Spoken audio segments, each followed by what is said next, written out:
a 5 gig backplane, you're in trouble. Sure. I would agree. Are you going to run Wireshark, dude, and show us some traffic? Jason? No, I'm not, because no one's going to see my IP address.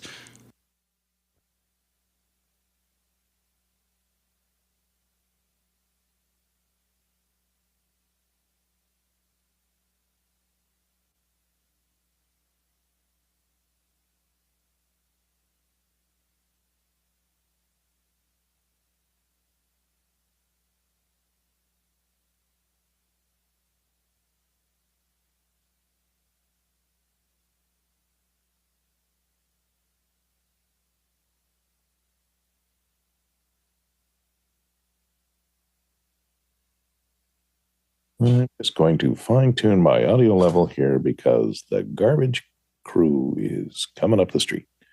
Okay. Original sound is off.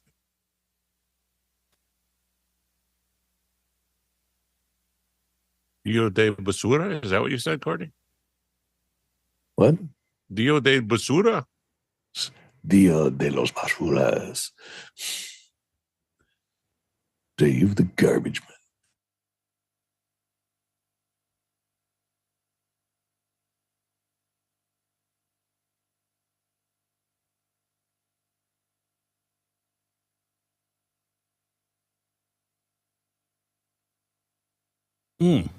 Wants to cover aggregation. Don't all jump at once. We don't have any aggregationists here? We don't talk about religion. I'm a Seventh-day aggregationist.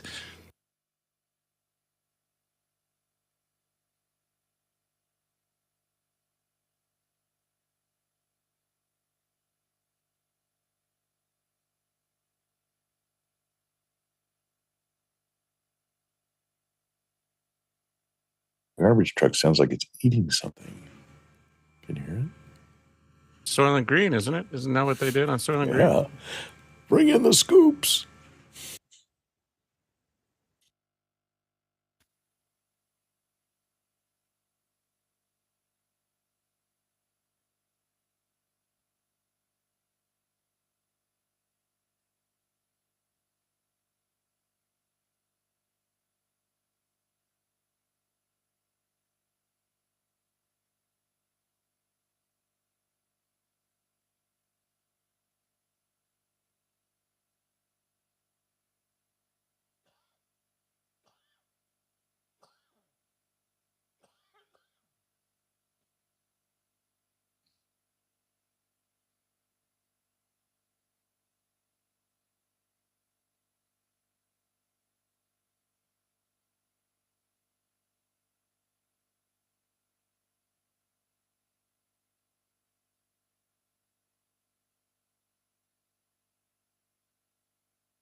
Hi, everyone. Welcome to Office Hours. If you're watching on YouTube, you can find out more about what we do at officehours.global. Our first hour is general discussion about digital media, any questions you have about that. Our second hour is usually something we want to spend a little bit more time on. And today we're going to talk about audio and video over networks. So how do we deal with these protocols? How do we get our audio and video bits from one side of the Ethernet to the other? So we're going to be talking about that. It's really important for both cloud production as well as efficient production in-house. So we'll be talking about all of those things in the second hour. So if you've got questions about that, go ahead and throw it into Makana, and we'll get to it in the second hour. And if you've got questions for the first hour, general discussion about anything around digital media production, go ahead and throw it in right now. Let's go ahead and jump into the questions. Courtney, what do we have? Well, we have Tim Holm from San Lorenzo, California, asking, he says, I'm a newbie to this. AVIXA CTS certification, is it worth pursuing? Are there other basic certs that would be helpful for me to advance my knowledge level for media production? Go ahead, Jason. I don't know anyone who's been hired because they have a certification. This is just one of these weird hodgepodges of things where if you want to pursue knowledge, then you get a sheet of paper as a result. Sure, great. But there's no one certification that really jumps out to me. Just start asking questions and then see what you can learn. Go ahead, Ronnie. Well, you can join the office hours. Yeah. I mean, I think that certifications are usually so that you can try to have something on your resume that some people will think is important. As Jason said, in our industry, I don't know that many people that a certification has mattered. There's definitely industries where in IT where they look for specific certifications.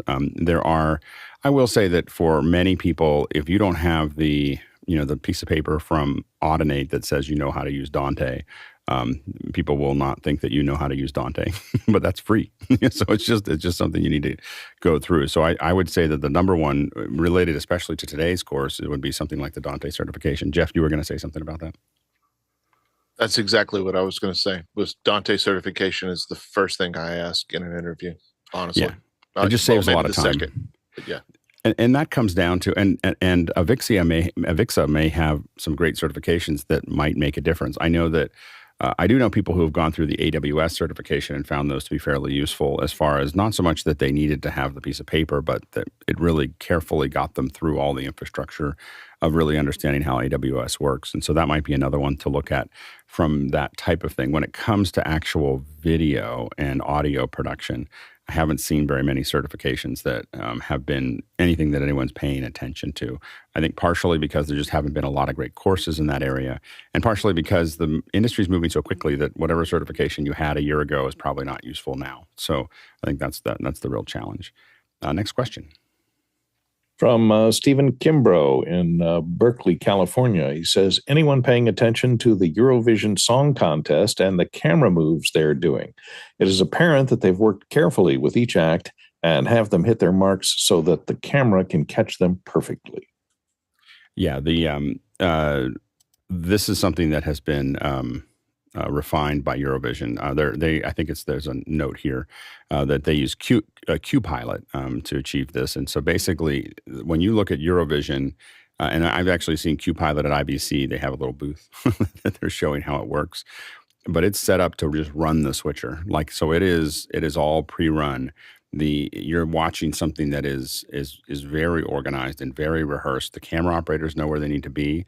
The queue is just running. There's not a live person cutting that show, cutting those acts. It's just automated all the way through with QPilot, and basically it just everyone knows where they need to be at the time that they need to be there, and it's kind of an incredible system. I find that when I watch it, I feel like they kind of wrung the life out of it.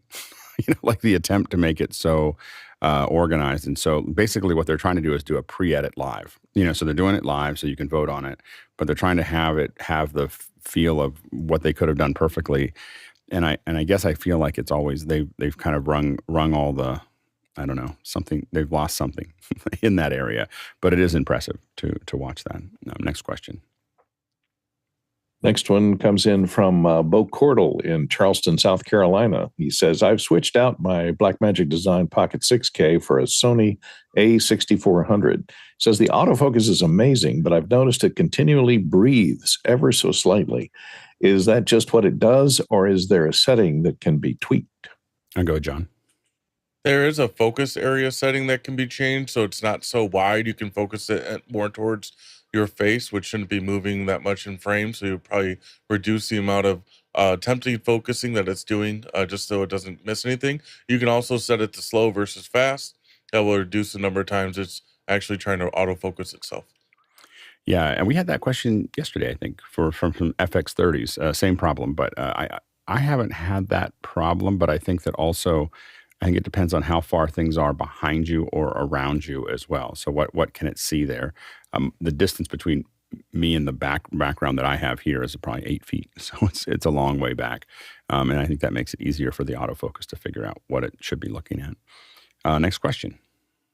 From Andy Kokendorfer in Vieira, Florida. He says, has anyone tried live streaming in Discord? Best practices? Client will not accept just linking to YouTube. Thanks.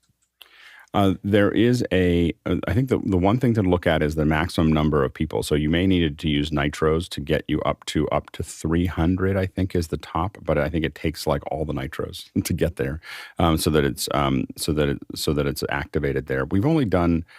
I have to admit, we've only done it once, and it was fine. Like it's a little Discord doing the streaming so far. My experience of Discord, both with audio and video, is it's kind of like you're just mashing something into something else that was never designed for it, and they're trying to get video and audio in there, and it just doesn't feel like the platform is very fluid. But the first thing that I would do is look at what nitros are required, what level of nitros are required. It's not that expensive; it's just a bunch of them. It's like $80 or something a month or whatever to have that. But then I think it'll get you to up to 300 people. Next question. This one is from Paul Wallace in Austin, Texas. He says, when you're watching a TV, how do you know what frame rate is being used? Go ahead, Courtney. Well, sometimes it's hard. Depends on the TV you're watching. It depends on whether you're watching streaming or whether you're watching broadcast. A lot of times on a TV, it'll have an info button on the remote, which when you press that, it'll show you a lot of times what resolution and what frame rate, hopefully, depending upon the TV you're watching. Sometimes it'll say 1080i or 720p. And it varies because sometimes the networks will transmit stuff at 30 normally, but on streaming services, they can go at 24. So that's also dependent. It's also dependent on what your TV is set to. If your TV set has a filmmaker mode or an optimized mode, it'll interpolate and deliver a higher frame rate than it's receiving. So it's receiving 24p on some films. It will actually interpolate if you have it set to optimize or interpolate. Otherwise, it'll have something like Samsung's have a filmmaker mode, which delivers it back to whatever frame rate is coming in and takes off all the optimization and all the interpolation. So you'll have to look through your TV and look for anything that displays the info coming in. You know, on YouTube, they have stats for nerds, which you can turn on, and your YouTube viewer, a lot of times it'll put all the stats up there and it'll tell you what the incoming frame rate and resolution is. So that's another way to check. Go ahead, Chris. Excuse me. Back in the days where we used to shoot computer screens with cameras, I knew a kid who could put his head next to the screen like this, and he could look at it, and he could tell you the refresh rate that the computer was set at. It was astonishing. Mike Massey. That's awesome. If you're watching YouTube, it's 30 frames or 60 frames. Those are the two that the player supports. So it's one of those two frame rates there. If you are, I have my Apple TV set to use the native whatever's being used by the system. But what that means is that every time I go to a new show, it's running in 30 or 60 or 120, I don't know which, during the interface. But when you go to most shows and they're 24, it has to reset for the TV, and so there's like this 2-second wait while it renegotiates from one to the other, but it's worth it to not have the interpolation there. So, most things that you see that are narrative are going to be 24. That's kind of a legacy opinion that most of the filmmakers have there. So you're going to see 24, 23.98, and then most TV is somewhere in the 30. Like live TV is going to be, a lot of times it's still generated as I. So when you're watching it, you're watching oftentimes a slightly soft version because they throw away one field and scale up the other one. They used to try to deinterlace, but it turned out to be the scalers on the systems is cheaper and more effective than the deinterlacing process. So they found that it was easier to take a half resolution frame and scale it up than it was to try to merge the two together. So you tend to see something that is slightly softer than it could be. Next question. From Alexander Knight in Vancouver, British Columbia. He says, I've noticed in the DaVinci Resolve 18.5 beta 2 changelog that it mentions 2 times enhanced superscale algorithm. Do we know what this does yet? Has anyone experimented with this? Go ahead, Jason. Yeah, I've played with it. What it's essentially doing is using what's it called? What's the name of the engine? I'm sorry, I'm blanking. Basically, it's a really direct to the metal way to upscale, and then it gives you the option of sharpening or having more predictive movement. But it's a really, really good way to get from 1080p to 4K, for example. Next question. Next one comes in from Jack Rappel in Breckenridge, Colorado. He says, what can you tell us about Second Audio Program, SAP, and descriptive video services, DVS, and content available to Braille readers? Only a little that were, a lot of times these second audio programs can be, you can have a lot of other things. And descriptive video is really, descriptive video services, I believe, are descriptive. These are looking at the video and describing it for people who are obviously low sight or no sight. So that's what you're looking at there. I think that Second Audio Program is related to that as far as providing that there. And I don't know what content is available for Braille reading, but one thing I will say is that the education over the summer, the education hour is going to go on hiatus. They take the summer off, like the rest of the teachers in the U.S. And they're going to take the summer off. But we are going to be doing a lot of accessibility. Possibly all of those Saturdays will be dedicated to accessibility. So stay tuned for that. We're going to be talking about descriptive audio. We're going to talk about languages. We're going to talk about captions. We're going to talk about a lot of those things. So we've got a great a set of experts in store for that for the summer. So it should be very good. Next question. From Douglas Carmichael, and he says it's interesting that Pro Tools, a studio-oriented digital audio workstation, is used for processing the live 5.1 mix for NAB. Wouldn't a live-oriented mix engine be easier to work with for this use case? Alexander? Well, Douglas, you're right that it is commonly used in recording studios and those types of applications. But, to find easier to use, it comes down to workflow. What do you have experience with? So, if Pro Tools is what you have experience with, then you're probably going to end up using Pro Tools. And actually, Pro Tools is used in live scenarios quite often. In fact, I know the recent Dream Theater tour, they had a Pro Tools rig with guitar amps sending MIDI triggers to a Pro Tools session that would actually automatically change the settings on the amplifier, so it would change from clean to distortion depending on where it was in the song. So Pro Tools rigs are actually used live quite often, more than you probably think. And go, Jason. I just have to add that if you ever have the opportunity to see Dream Theater live, they are amazing. Yeah, there are some other live processing systems, and we may use those in the future. We're talking to a couple companies about that. The real issue is that a lot of times Pro Tools just has a lot of tools that are available to it, plugins, tools, infrastructure that makes it a lot easier to actually do the surround work, to put it into Atmos. That's a much more developed pipeline. We've had some issues with Pro Tools Live, so we're testing it right now. I would feel better with hardware, but because typically we have clocking issues eventually with Pro Tools that kind of just jumps out of nowhere. But a lot of that, because our system is pretty well defined and we haven't really had those issues, I think we're in pretty good stead. But we have had Pro Tools kind of jump off the rails a couple times on some pretty big systems. And so we do worry about it a little bit, but the tools are really well defined in Pro Tools. Go ahead, Jeff. I'm actually going to be doing some testing with the SSL software very soon, and they are 100% targeting this market without a doubt for broadcasters, and especially in the cloud workflows. Yeah. So it's going to be really interesting. We definitely expect to see. We think that we're on the front edge of Atmos and 5.1 and all the other surround opportunities, and so that's why we're doing it. And we'll talk a lot more about it. But I think that Pro Tools right now is probably the best solution that we have to make this happen. Next question. Coming in from Andy Kokendorfer in Vieira, Florida. He says, where can you find pricing for AWS Media Host for live encoding? It is in the Media Live. There should be a price list there. The easiest way, I have to admit, I read a lot of things on AWS. It's not very expensive.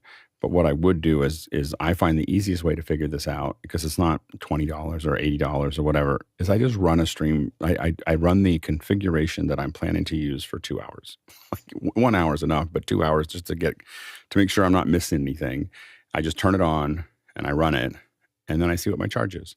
And that will tell you, that will accurately tell you. Sometimes you look at something and you start making calculations and it's so much work. All you got to do is just turn a stream on and see what it turns out. I find that to be much easier than trying to make the calculation, because there's a lot of things that go into it. I'm using UHD instead of link. Like I'm using a UHD link, which costs more for some things, or the regular link. I'm doing HDR. I'm using Dolby Vision. There's a whole bunch of things and all of those are like little numbers that get added to your stream. At first, I hated it because I was like, I'm just getting nickel and dime. But what's really nice is I'm not buying an appliance that I have in my office for $80,000 or whatever. I'm just putting it in the cloud and paying when I need it.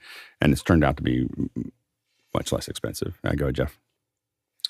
Alex, a few years ago, hearing what I just heard out of your mouth is almost kind of like it was made up. It's like, wow.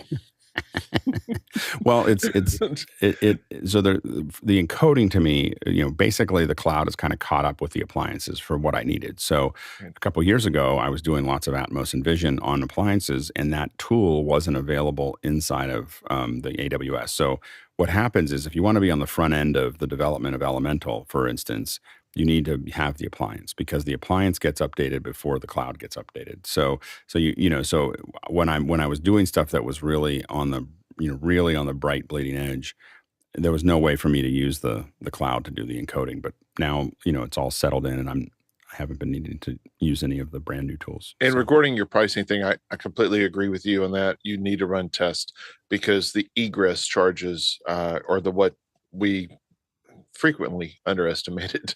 When you start throwing out, for us, we're not necessarily using Media Live exactly, but with AWS especially, you start throwing out a whole lot of multi-viewers and a lot of extra stuff that you just think, I can do it. Let's just go ahead and do it. The egress charges definitely rack up.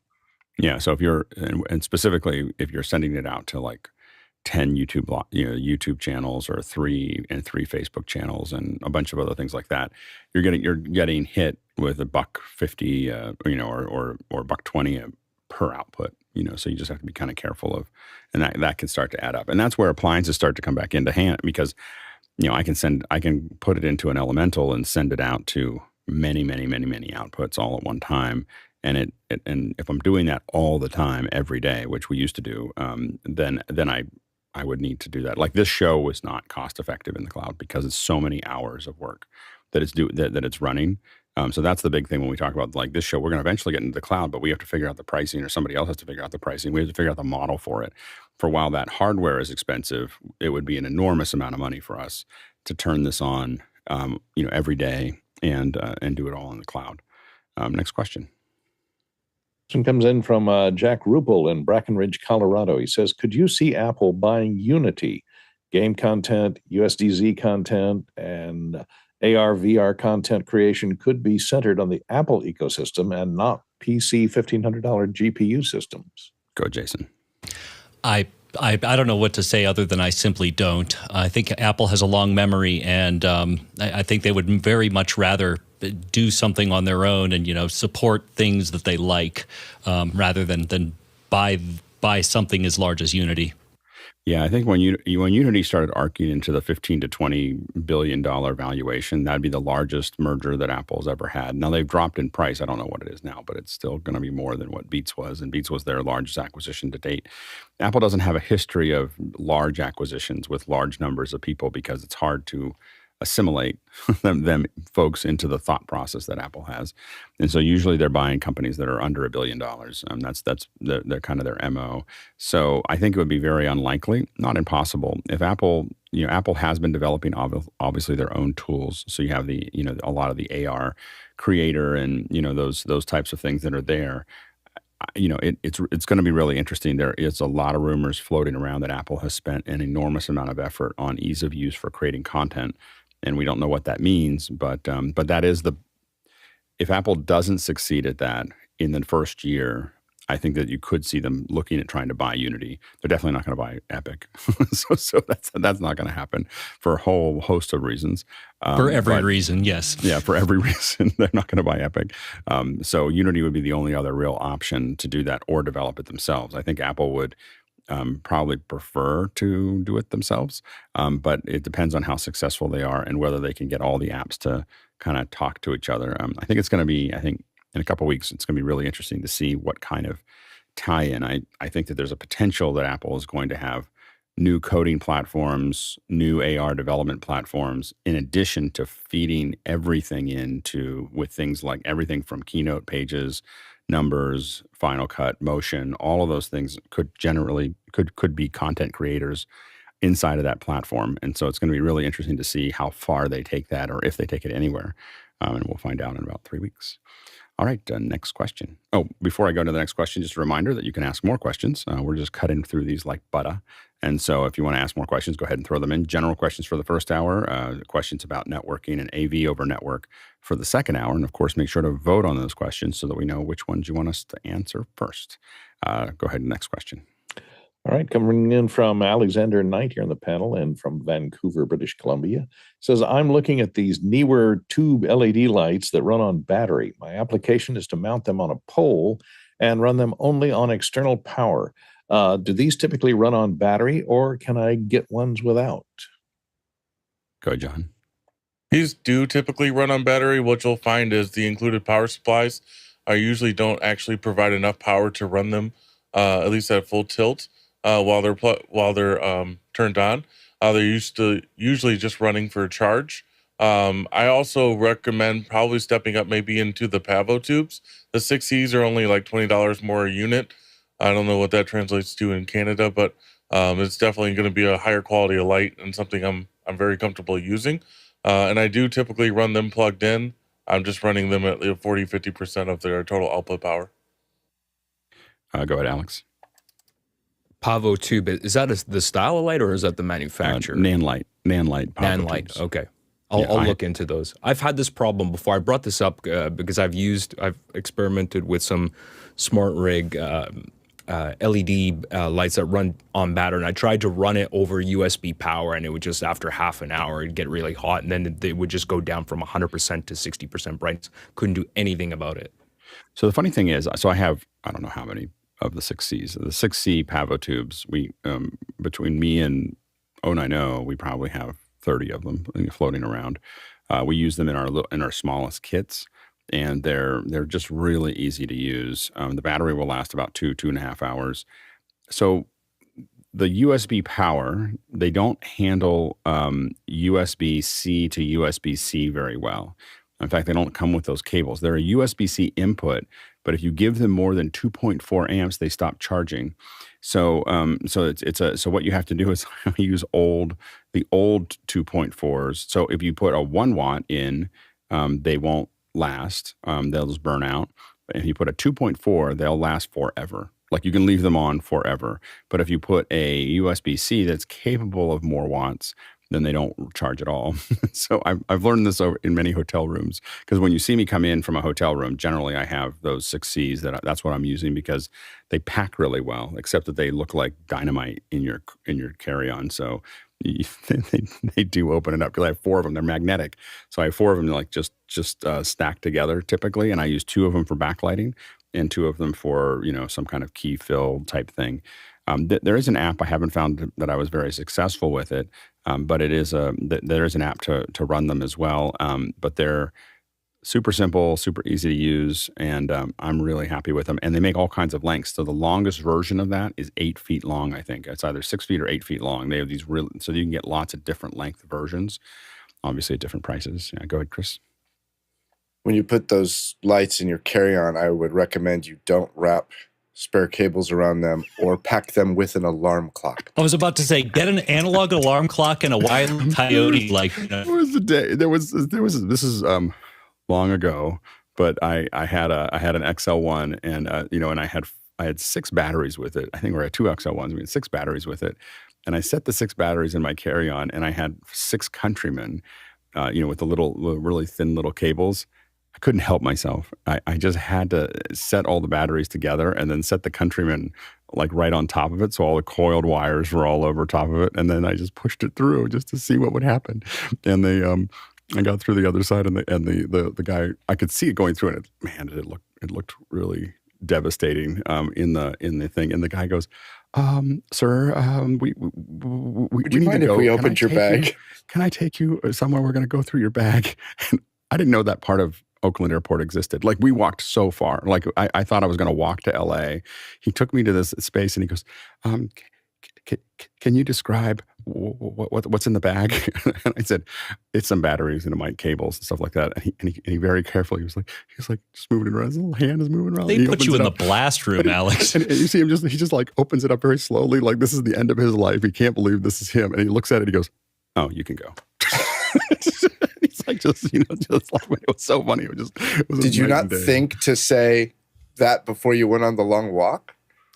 No, because I've done that too. I had a box once where the guy opened it and he literally like took 3 steps back like this, and I said, no, it's hard drives. You're okay. I was there early. I was having too much fun, so I just wanted to see where this went.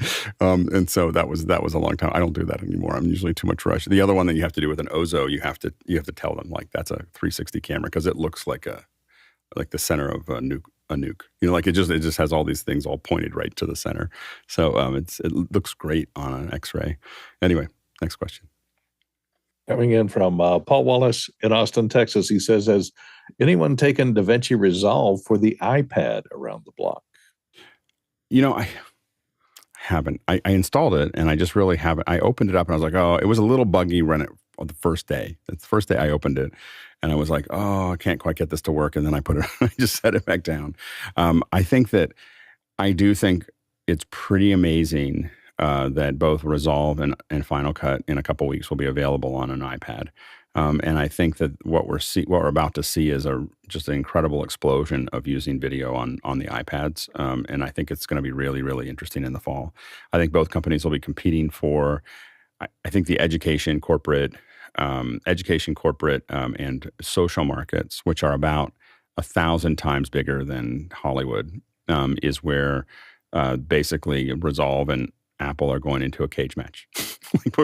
as was said yesterday, I think by somebody, they're about to really compete heavily in that market for those 3 markets, because those are the big ones.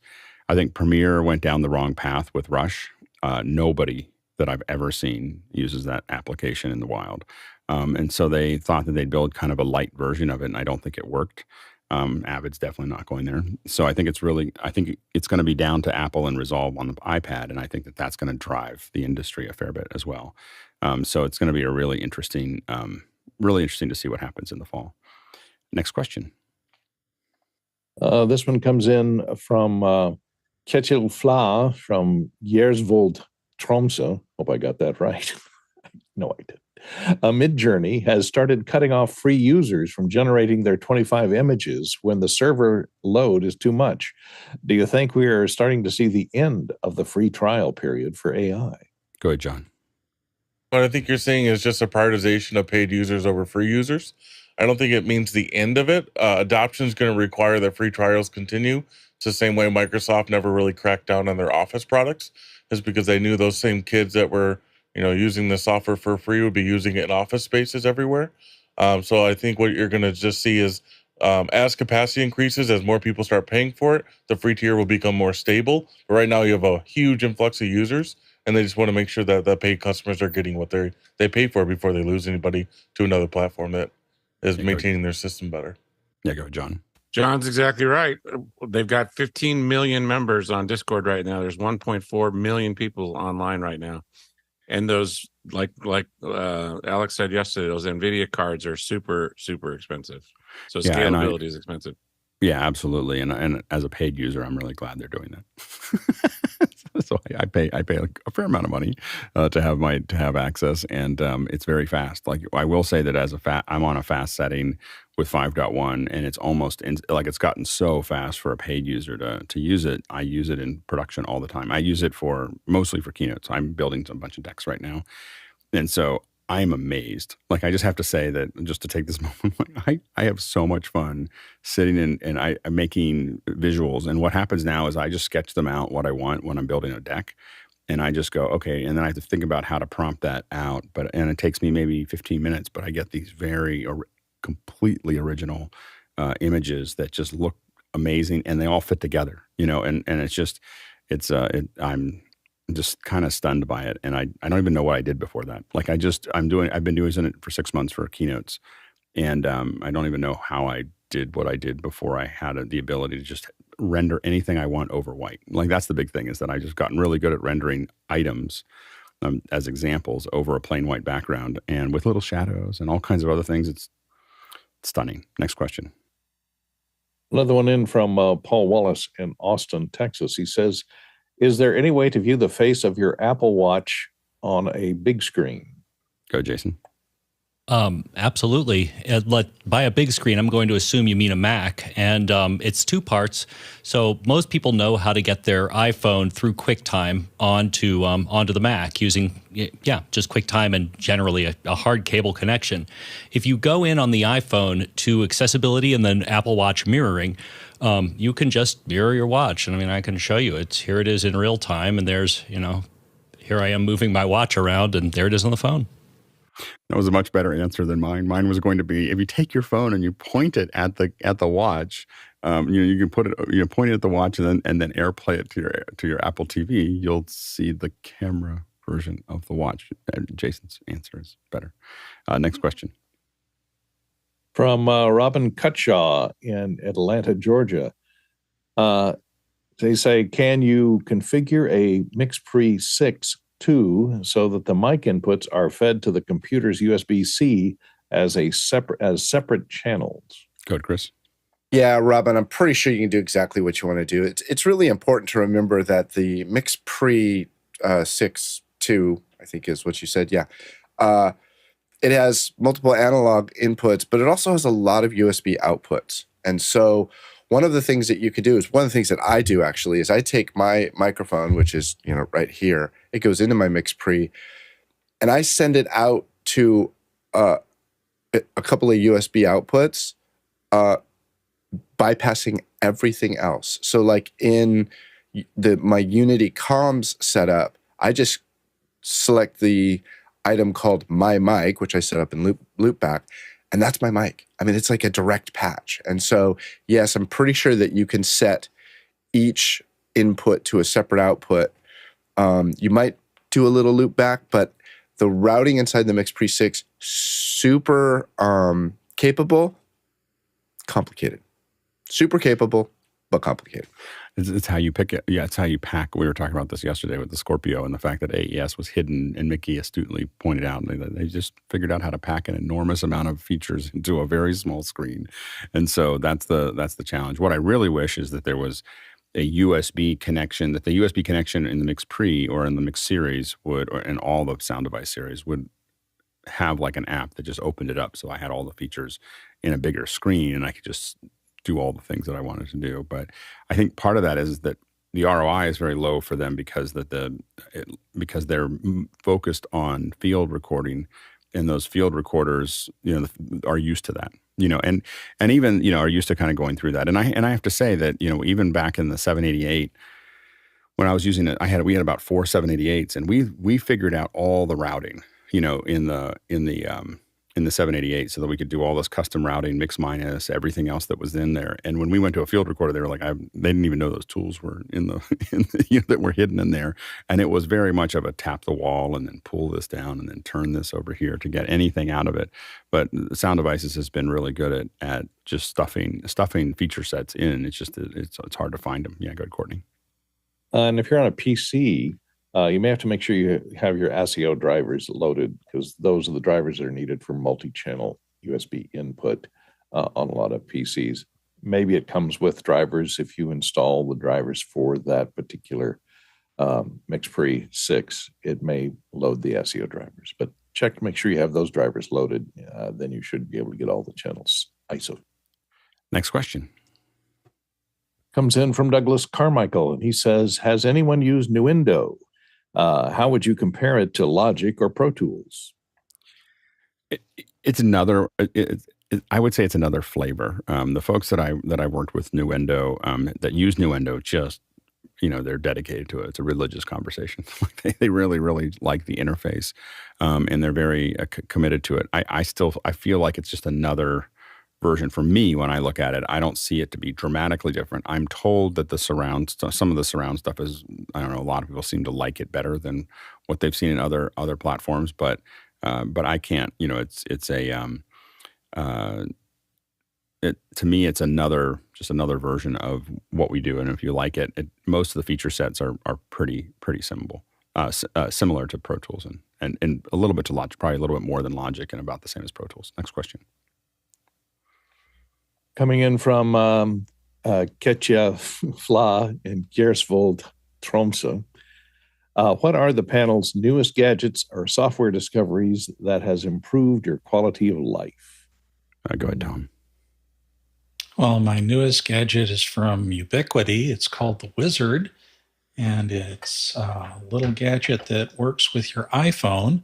Here I am scanning my available networks in the neighborhood, and this whole thing is happening through this tiny little magnetically attached receiver and spectrum analyzer. So that's what's new in my life. Love it. Go ahead, Harshid. I'm going to say for me, it's going to be my screen reader as a software. But what I mean by this is Apple, Google, and Microsoft, as far as companies that are making software for Windows, for example, are improving things.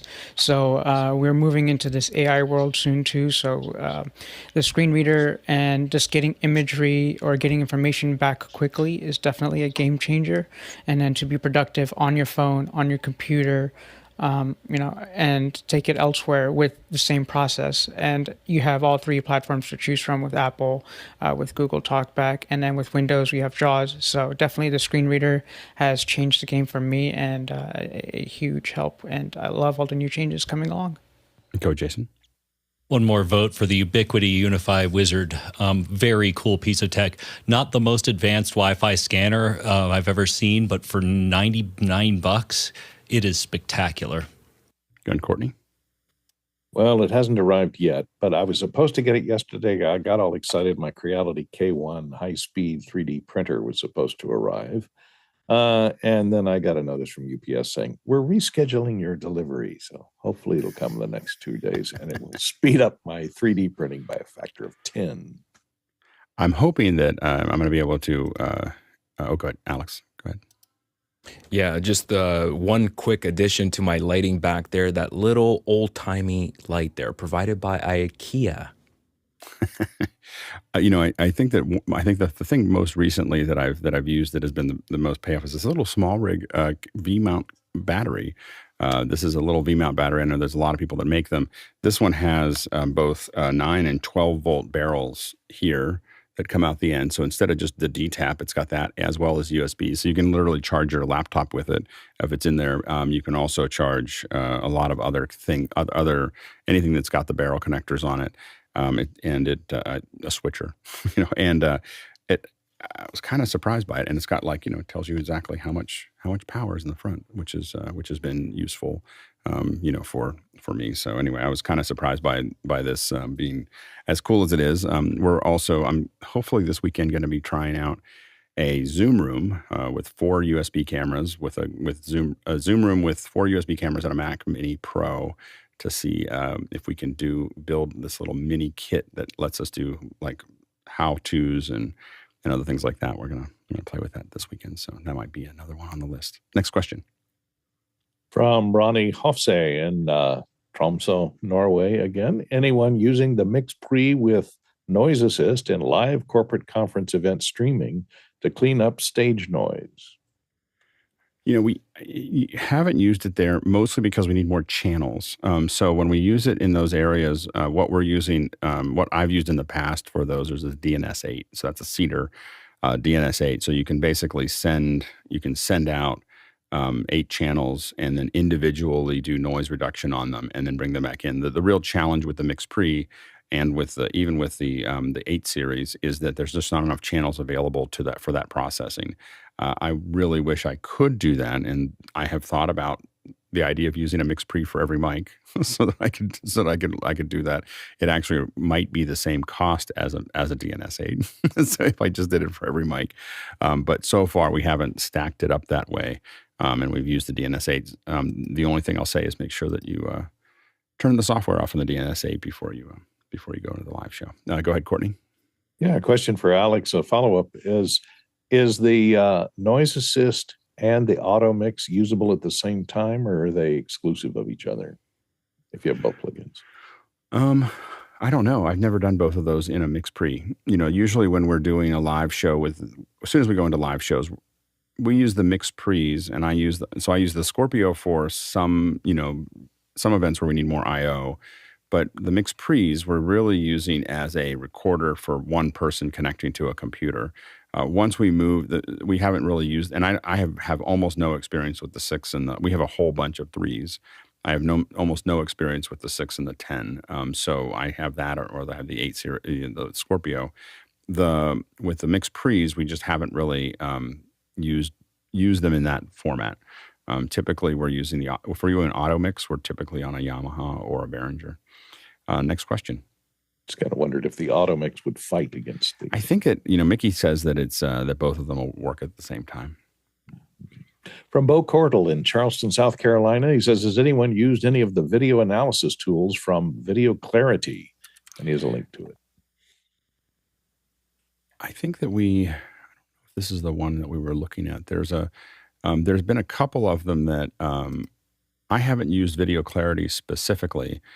But we are, trying to find, a variety of these. There's a couple different companies. I'm trying to think of there's a company that was bought by IMAX, and I just can't think of its name at the moment, that does a lot of video analysis for quality, for end coding. And I'll try to.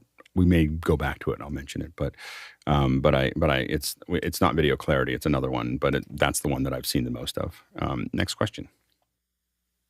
From Paul Wallace in Austin, Texas. He says, what are some chat GPT-enabled apps that you would install on your iPhone?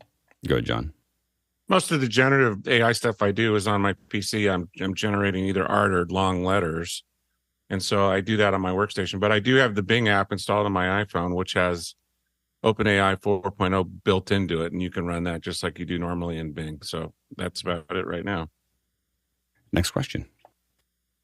From Matt Hawkinson in Brookings, South Dakota, says, I'm having a problem with interview lighting where people's skin looks wet due to skin complexion or bone structure. How do I soften these hot spots without killing light output? I only have an Aperture 120D as a key light set on full power. Go, Jason. All right, there are a number of ways to address this, but if I think what's going on is in fact going on, you've got shine. I mean, normal, natural skin oil. This gets made worse because in general, people aren't used to being under hot lights. They get sweaty and they get nervous, and they're already nervous, and then you put lights on them. The way that I've addressed this is with the little oil oil suck up things. I believe Alex at one point said that the toilet things, the toilet seat liners in a total pinch will actually work, but not a great idea, very unprofessional. So yeah, no, I would say I haven't done that for a decade at least. I use these right here when I'm doing broadcasts. This is a natural oil absorbing sheets by Zorom's. I don't know, it's something I got on, and it comes in a whole bunch of little sheets, but they do look like what you see. Jason was talking about. They do look like what you would have on a toilet paper, but you just simply, you probably won't see much of it here, but if I just put them on here like this and just hold it there for a second, and it will be, it'll pick up some oil, not a lot in this case. But yeah, these are, you get these little packs and you can run them on there. There's another one, Mac Makeup makes a thing called Mattify, which is almost impossible to find. But if you get those are, it's like a makeup thing you put on and it just gets rid of all of that. And that's how you treat. I don't use that every day or I don't use it often because I don't want to put it on my skin all the time. So if I was doing it for one person, we use Mattify a lot for that. But otherwise, absorption paper seems to work pretty well for interviews. The big problem you have is that you have a small light source. So the 120 is very powerful, but it also is it's a smaller source. What you may want to look at if the only thing you have is that aperture has a lantern. I think it's a lantern 360 is what it's called. And you can, I think it's a standard Bowens mount, but you basically it's like a huge softbox. What you want to do is push that through something that's much larger. So an example is the light that I'm under right now is 3 feet by 5 feet. So not three, it's a 3 by 5 foot frame. I used maker pipe connections, and I just got some EMT, and I just connected it to a big square. So there's a big square here rectangle. It's 3 by 5 feet, and I've got some lights behind it. So those lights hit that, and then they're softened out before they hit me, and that's really the key. You might be able to, with a 120, it may be powerful enough to get a 4 by 4 frame. You could just get a 4 by 4 frame or a 2 by 2 frame, and then you just put that light on the other side, and you hit it. And it's going to give you this nice, you just pull it back or focus it until you're filling up that frame. And you're going to find that the lighting intensity on your interviewees is dramatically better. And get 2 of those and you're really in a good place. But if you only have 1, the cheapest way for you to go is to buy a frame. You just go to, you order it on Film Tools or whatever. Get a frame, put some pearl, or you can even, mine is like some cloth, like, I think it's scrim cloth that I bought on Amazon for $15, with that frame. And again, the total amount with maker pipe probably cost me with the cloth probably cost me $20 to do that. And I've got a big source on the back. So I would take a look at building those frames or buying them. Next question. From Douglas Carmichael. He says, could you have conceivably used an Allen & Heath D-Live DMO instead of the Behringer X32 in the NAB pipeline? The D-Live does have automatic mic mixing? Yeah, go ahead, Ronnie. Well, the X32 also have auto mix, so yeah. Well, and also the D-Live, I think almost all the D-Lives are considerably more expensive. I mean, I think that's the other issue that we have here. Go ahead, Jeff. I said the DM0 is actually very nice piece of kit. I have a couple studios that we've helped put it together, and whenever, especially with the Dante shortage everywhere, they really are nice, and they've helped in a lot of virtual meetings that they're doing with them. But doesn't it really just come down to what was in the studio and what hardware was there? I mean, yeah, you could use anything if you have it, but X32s is what was in the workflow. And the DMO, the other issue is that it is there's no I/O on it. I mean, so while we use a lot of Dante, I wouldn't buy one. I wouldn't buy one for the studio that didn't have a lot of analog I/O. I just won't, that's not going to do that. So I need to be able to I use those things. So for a variety of things. In fact, the other way we use the X32s is as a stage box. We just throw them up there with the Dante card, and that becomes a stage box for us. So they're multi-use. I used to own a lot of Allen & Heath mixers, and that's why I don't own them anymore. So anyway, so I just, I'm not going to say anything else. It wasn't a great experience for me. Next question. Comes in from Paul Wallace in Austin, Texas for Alexander Knight, I guess another panelist. What is audio GPT? How does it work? What are its capabilities and limitations? And what does this mean for the future of making music? Yeah, I think we addressed this question a little earlier in the week. Audio GPT it looks pretty interesting. It is. Oh, Alex, I think I mistake Alex for me in that area, and I took it down. So, did you raise your hand, Alex? No, you didn't. No, I did not, but I haven't. I know he was directing that at me, but I haven't had a chance to look at this one yet.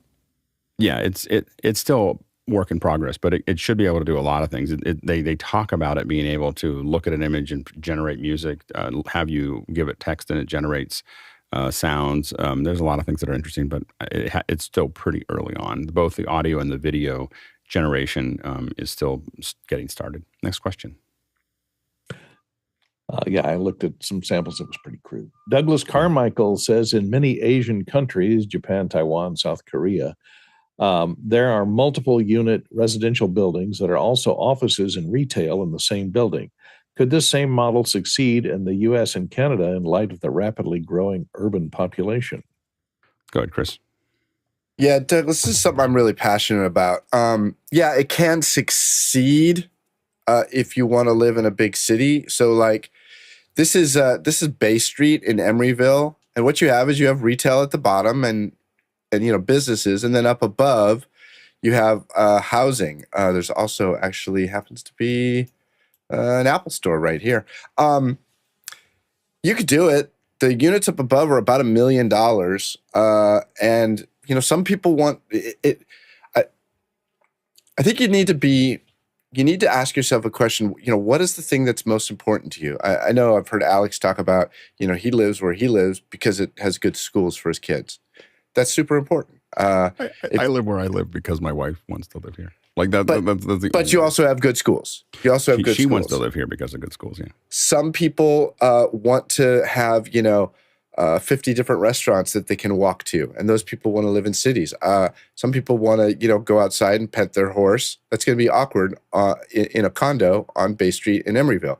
But I will tell you this, and this is something that I learned about 12 years ago. The number one thing you can do to improve your quality of life is to minimize your commute. I think a lot of people have just decided that, it's just the way it is. I have to get in the car and I have to drive an hour or an hour and a half to get to my job in the morning, especially if you live in a place where things are really expensive and a lot of people have to live on the outskirts of town or a big population center. But minimizing your commute to life, which we all did 3 years ago with COVID, I believe it's the number one thing you can do to improve your quality of life. I have to say, I agree. I've had some jobs where I'm like an hour, 20 minutes, hour and a half away. And sometimes with traffic, sometimes it gets to 2 hours each way. Yeah. And it was just like, I was like, I can't believe and it literally kept me from wanting to work there like permanently. What's interesting is we begin to make excuses for it. I used to work with a director. I was her TD, and she used to say, "Oh no, it's not so bad. It's an hour and a half to get home. It's kind of like that applause shot at the end of the show. It allows me to like relax and wind down." And all I could think of is, really, traffic allows you to relax and wind down. Okay, yeah. That's an interesting take. Yeah, go ahead, Courtney. You should move to Hollywood if you want to see these, Douglas, because they're all over the place. What's happened in the last, 10 years or so is that they've been buying up a lot of this old property that has been just mom and pop little tiny shops in a strip center, with 4 or 5 shops and a little parking in front of it. They're buying up that lot and they're turning it into what's called retail plus 4 because there's height restrictions in Hollywood, but they'll put retail on the bottom floor. They'll displace all those little mom and pop stores that have been paying rent that's fairly low since the 20s and replace them with luxury condos, about 4 stories of luxury condos above retail that is priced out of the market for any of the mom and pop stores that were there before. So what ends up, and the price of these condos is such that the only people that can afford them are investment bankers and groups that lease them out to Airbnb and so on. And nefarious gangsters and, people that have a lot of cash that they want to launder. No, So not that Courtney has that's my opinion. criticism of Hollywood right now, and they're going up all over, and they're about 60% vacant right now. So it's not necessarily a good thing. Go ahead, Ronnie. Well, in Norway, I can't speak for US and Canada, but in Norway, it's pretty normal. We have shops in the first level, offices in second and third, and living quarters on top of that. In addition to that, we probably have a park or two in the middle and maybe a kindergarten. So very compact living. Go, Jeff. Hey, I travel in a lot, as you guys know, and I see a lot of these around, and I would say the majority of them empty on the housing side. And even on the retail side, on the bottom, they're probably only 50 to 60% full too. I think it's a build it, and they're all thinking, oh, we'll build it and they will come. And I just don't feel like they are. Yeah. I think that I've spent a fair bit of time thinking about this for the last 25 years. Urban development is kind of a hobby of mine, and or thinking about the designs of those. And I think that it's almost impossible to fix the current cities. So this is my strong opinion, is that you can't shove what you're trying to do into a block system, and into cars and everything else.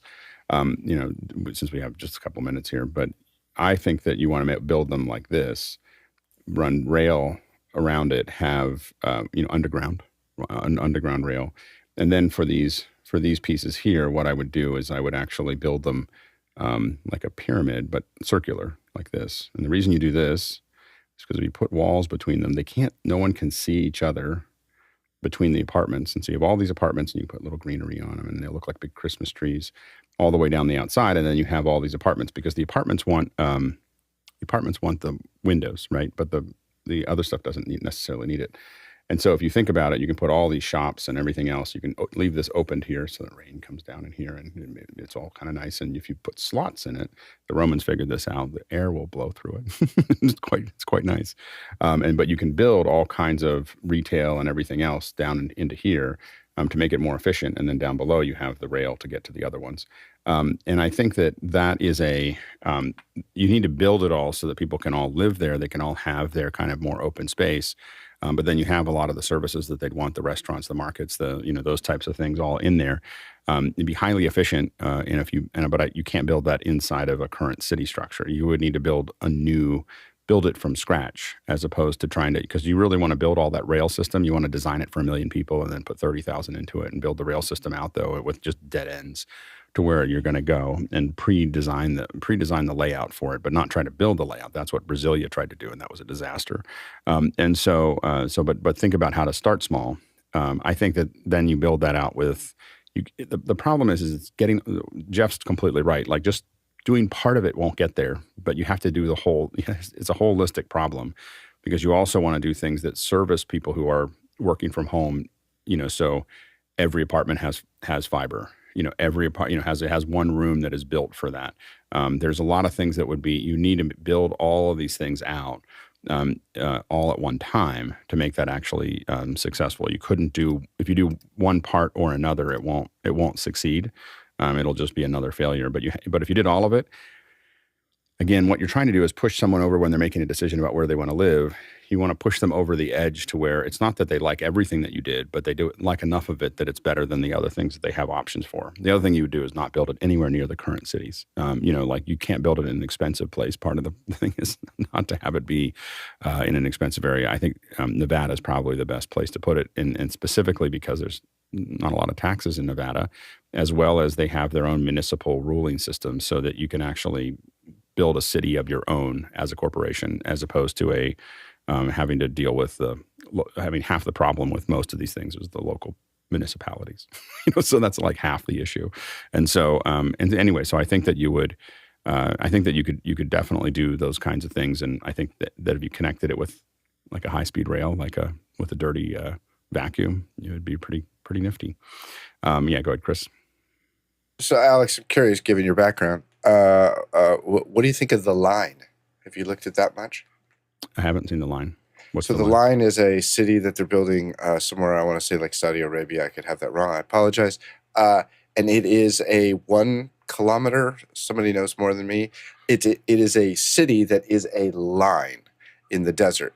The outside edges are mirrored for some reason. Don't know why. And then inside you have it's a narrow width, so everything is very walkable. And then there is a rail, much like what you're talking about, on the bottom.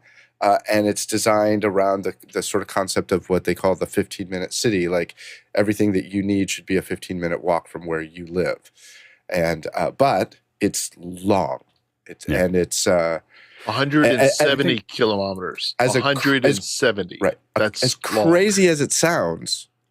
Last year, they broke ground on it, and they've been moving enormous amounts of dirt to. That's pretty common in the Middle East, though. I mean, they got to put the money somewhere. So the I'm not a big fan. I think that the line sounds interesting. I could be wrong. I mean, I have to do more research on it.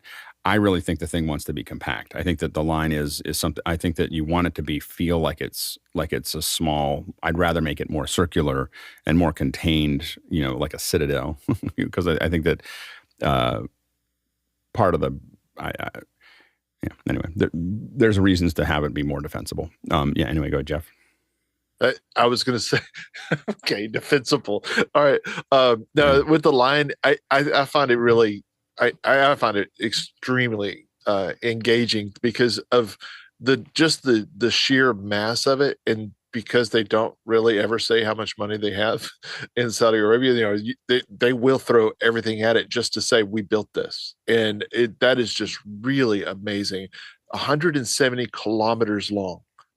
That's just infallible. I was asked to design a studio that I said would be $5 to $8 million, and I lost the bid because it wasn't at least $50 million.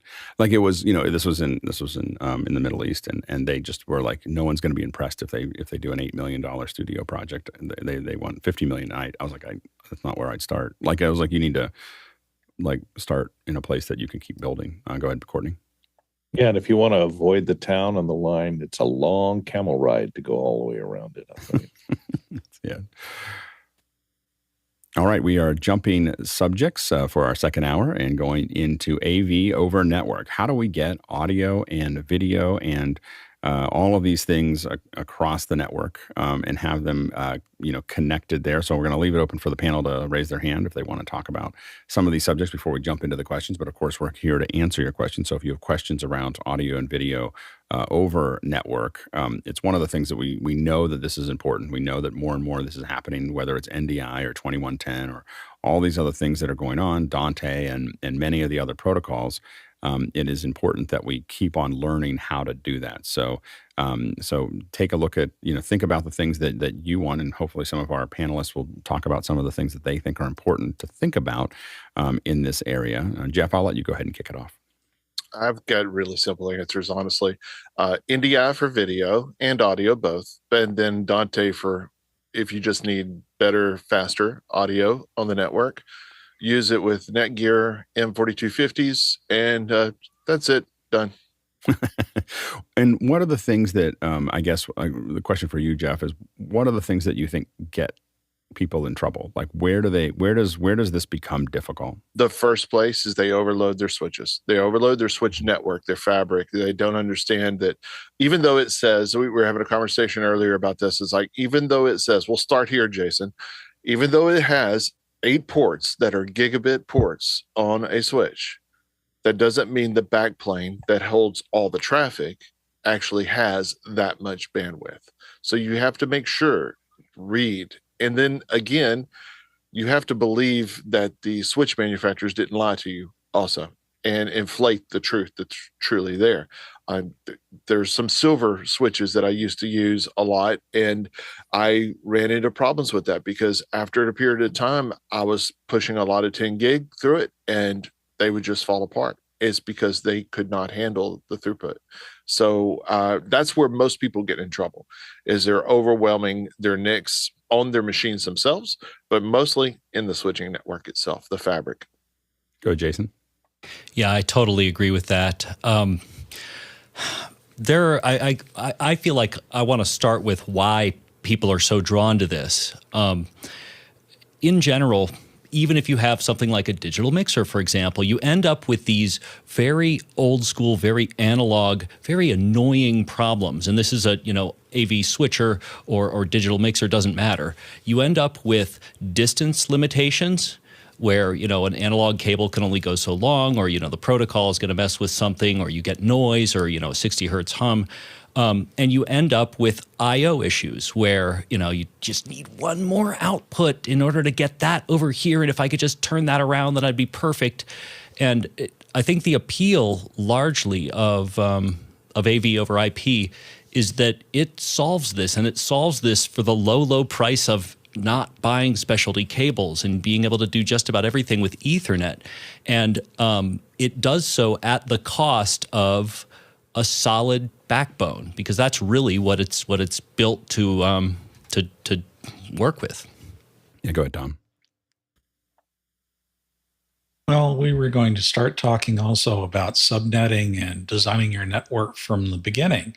I've got a couple of, at least one slide here that I'd like to share. Yeah, please do. And that is, here we go. And when you're talking about IPv4, and we are, you're talking about octets, and you get these great numbers. Okay, 198, 168, 100.1. But you have network addresses and you have host addresses. And how many hosts you have is actually how many devices you have on your network.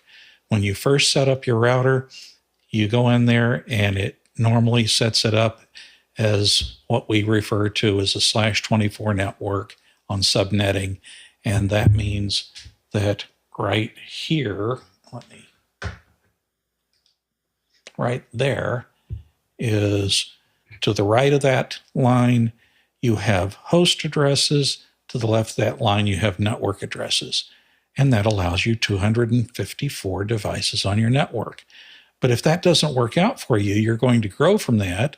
You can actually move that line, and you can move that line to here and get 510, or here and get 1,022 host addresses. When you start building your network, you want to plan this ahead of time, because you don't want to change this afterwards, because then you're going to go in and have to change all your devices and what their subnets are throughout your entire network. Start out with the 1022 subnet, and you will be able to manage your IP address allocations, and thus have groups of IoT devices, NAS devices, servers, and that way you can make it more intuitive when you're scanning your network and working with it later on. Go ahead, Chris. I mean, I'll be honest, a lot of this stuff just seems like sci-fi to me. I was wondering, Jeff Keithley, given your history, what would you say is a good way to sort of break into this and learn this stuff at the ground level? Somebody like myself who's used to just running cables from here to there. Are you talking about more on the system design or just in general? Yeah, I mean, honestly, a lot of this just seems crazy. I know you've done a lot of this. Mm-hmm. Just curious. Yeah, I honestly, if you're just getting started, it's amazing what the Dante certification courses bring to the table. They start at the basic side. If you have any basic knowledge of what an IP is, you can go into those certification courses and you can really learn a lot. 3 is a little bit on the far side, but 1 and 2 are just invaluable. Everybody that works for me has to do that, because it just gives you a base. And then once you have that, you can kind of see where to go. And besides that, it's finding people like this group here that it really are in the thick of things. And we know we've been through the pain. I've been through the silver switch pain. I've been through stuff before that where I was having to use CLI a command line interface to be able to go in and get nitty gritty inside of a switch. And it was no fun. I thoroughly enjoy throwing down switches, make them work, and never having to worry about it again. That's the way it should be. You shouldn't have to sit there and monkey around all the time. So some people find it fun. And as Tom pointed out, I mean, there's there's a lot of different ways to do things. If you've got 250 plus devices on your network, I would be doing it a different way. A completely different way myself. VLANs and separating things apart, but that's just my workflows and what works. And a lot of it, Chris, is as you do it more and more, you just learn better ways of doing it too. Hey, go ahead, Seth. One of the elements that I also look towards as well is physical planning and capacity planning as well. So if you're in the confines of one truck or one rack, you can see the switch, and it might be one or two switches. All of your devices are connected to it. The moment that you are looking at networks to pass NDI and Dante across different locations in a building, or even different buildings, or a campus or a city or a town, you also start looking at what are the bandwidth requirements on those particular links. So a 1 gigabit port only switch will yield certain results, 10 gigabit, 20, 40, and up from there. It's amazingly quick to saturate a certain network link with a certain amount of NDI traffic, let alone HD as you're heading up to 4K. So planning out those bandwidth requirements and how all of those switches are interconnected becomes critically important. And then on top of that is redundancy too. Do you look at a star topology of a network or a ring topology where you may have a single point of failure when all of your switches connect to one switch or router? So then you look at chaining different switches together, using different protocols for redundancy so that if one switch goes down, your production keeps going. So that physical aspect of it too can be quite intriguing to look into. Yeah, listening to the Audinate discussion, one of the things I was thinking about is whether we should think about having us all, or those of us who haven't taken those Audinate classes, taking them all together, having a whole bunch of us all just swarm and Audinate training, look out far enough that probably not a lot of people booked into it yet, and just book into it, because I think that there's a real power to all of us learning it at the same time. Like everybody, and then there's a lot of chit chat. We could even have a couple after hours sessions to talk through it with some of the folks that are much more expertise, so we can answer questions, we can ask them questions, and end up with a lot of people that really understand it. And I'm going to put out a poll here real quick and let me know if people are interested in something like that, and then we'll make some plans. Yeah, go ahead, Jeff. You could absolutely do that in a watch party concept also. I mean, I don't send my guys to the certification. I tell them to get online. Go through it, right, because they can learn it so much faster. Well, I think that they have an online version though that I think is live as well, that they've been doing since. Yeah, they have live and COVID. They have VOD. Yeah, and I think that so we could do it. Yeah, do it together. It'd be interesting. Maybe we can work with Audinate on that as well.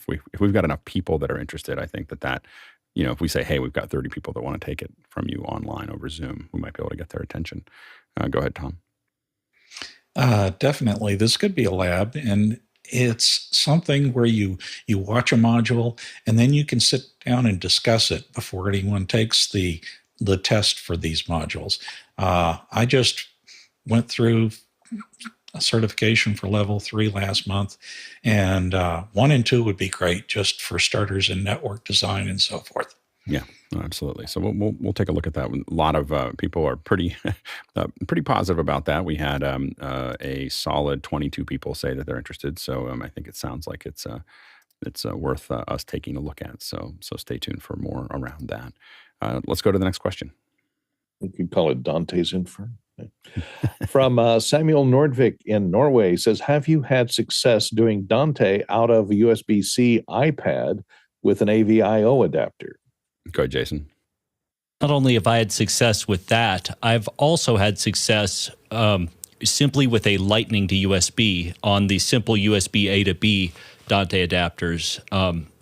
This is truly class compliant, assuming you can power it over PoE. Go ahead, Ronnie.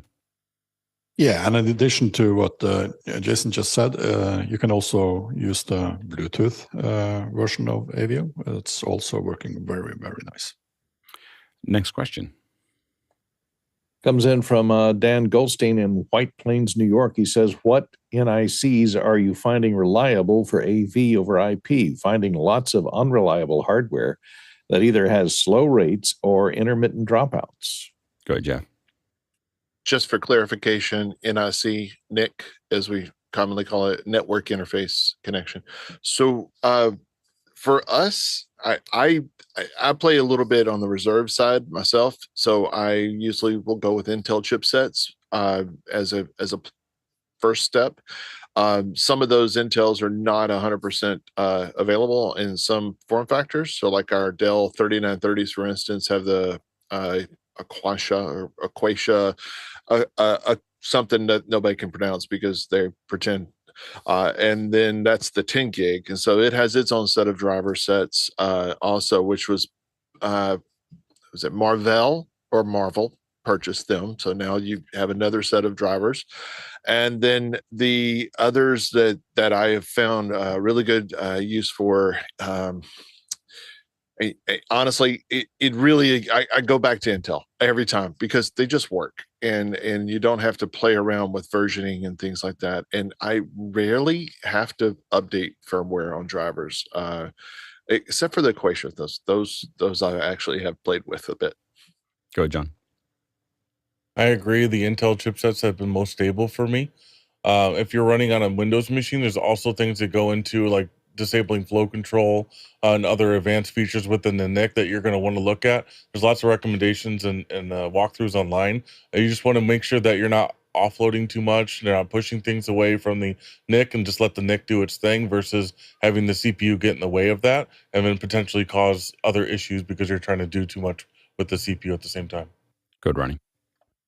What we found is there are some chips of older dates that are really, really, especially in dongles, using them on Macs, is really unreliable after a while. I think it has to do with heat building up, and Intel does not have those issues. But what we found in a kind of easy check was dongles doing 2.5 or 5 gigabit per second was more stable, probably because of newer or better chips. Yeah, and if you're seeing intermittent dropouts, I mean, it may be coming from the device itself, but also know the one, do not cross the lines no matter what kind of switch you get. Just make sure you turn off all the eco settings. If any switch has eco settings, they got to be turned off, or all heck breaks loose. Next question. Next one comes in from Andy Kokendorfer in Vieira, Florida. He says, which codecs are best for live wide area network delivery and which for live local area network delivery? Thanks. Good, Jeff. In our experience, hands down, NDI for LAN, and for WAN, SRT is probably the go-to right now for most of our work. Next question. From Joe Kidd in the Bay Area of California. He says, can you explain more about a switch's backplane? Yeah, go ahead, John. Yeah, so with a switch's backplane, think about the total amount of information that it can move at the same time. So if you have a 48 port switch and there's 48 1 gig ports on that switch, and you have less than 4.8 terabyte of data that you can move at the same time, you are now potentially in a situation where you could oversubscribe based upon how much information you're sending at the same time. It's typically not an issue at 48 ports, but in smaller switches, 8, 16 ports, you can get to a position where the switch can't process in time, and what it's going to start doing is dropping frames or having retransmits happen on the network that are going to cause you issues with any sort of real-time communication. And just a quick reminder that you can keep on asking questions and voting on those questions. We are cutting through these really quickly. And this is an incredible panel here to answer your network questions. So if you've got questions about network in general or AV over the network, go ahead and throw those questions into Makana. And again, make sure to vote on the questions so we know what order you'd like us to ask them in. Next question. Coming in from Dan Goldstein in the White Plains of New York. He says, does anyone have a dedicated AV over IP rack? And what hardware is it equipped with? Any key pieces you'd recommend for such a build? Go ahead, Jeff.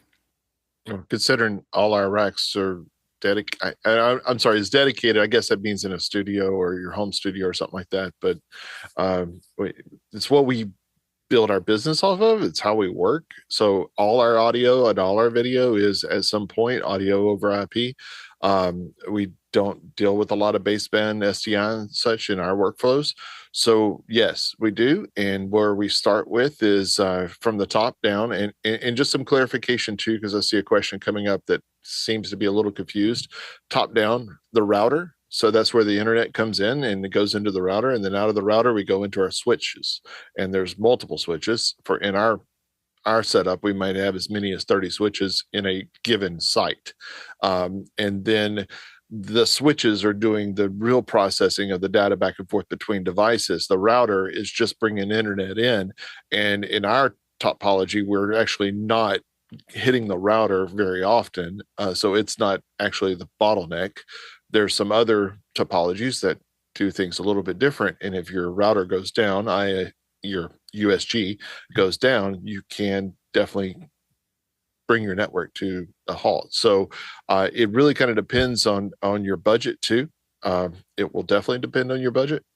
The M4250s from Netgear are designed for AV. They're designed for what we're doing, and it makes it simpler for even people that are not techie to get in, make the adjustments that need to be made, and be profitable from that point, because they're not having to monkey around and learn IT as deep as some of the other products on the market. Next question. From Alexander Knight here on the panel and from Vancouver, British Columbia. He says, is a Ubiquity Edge router acceptable for use with Dante in a home environment?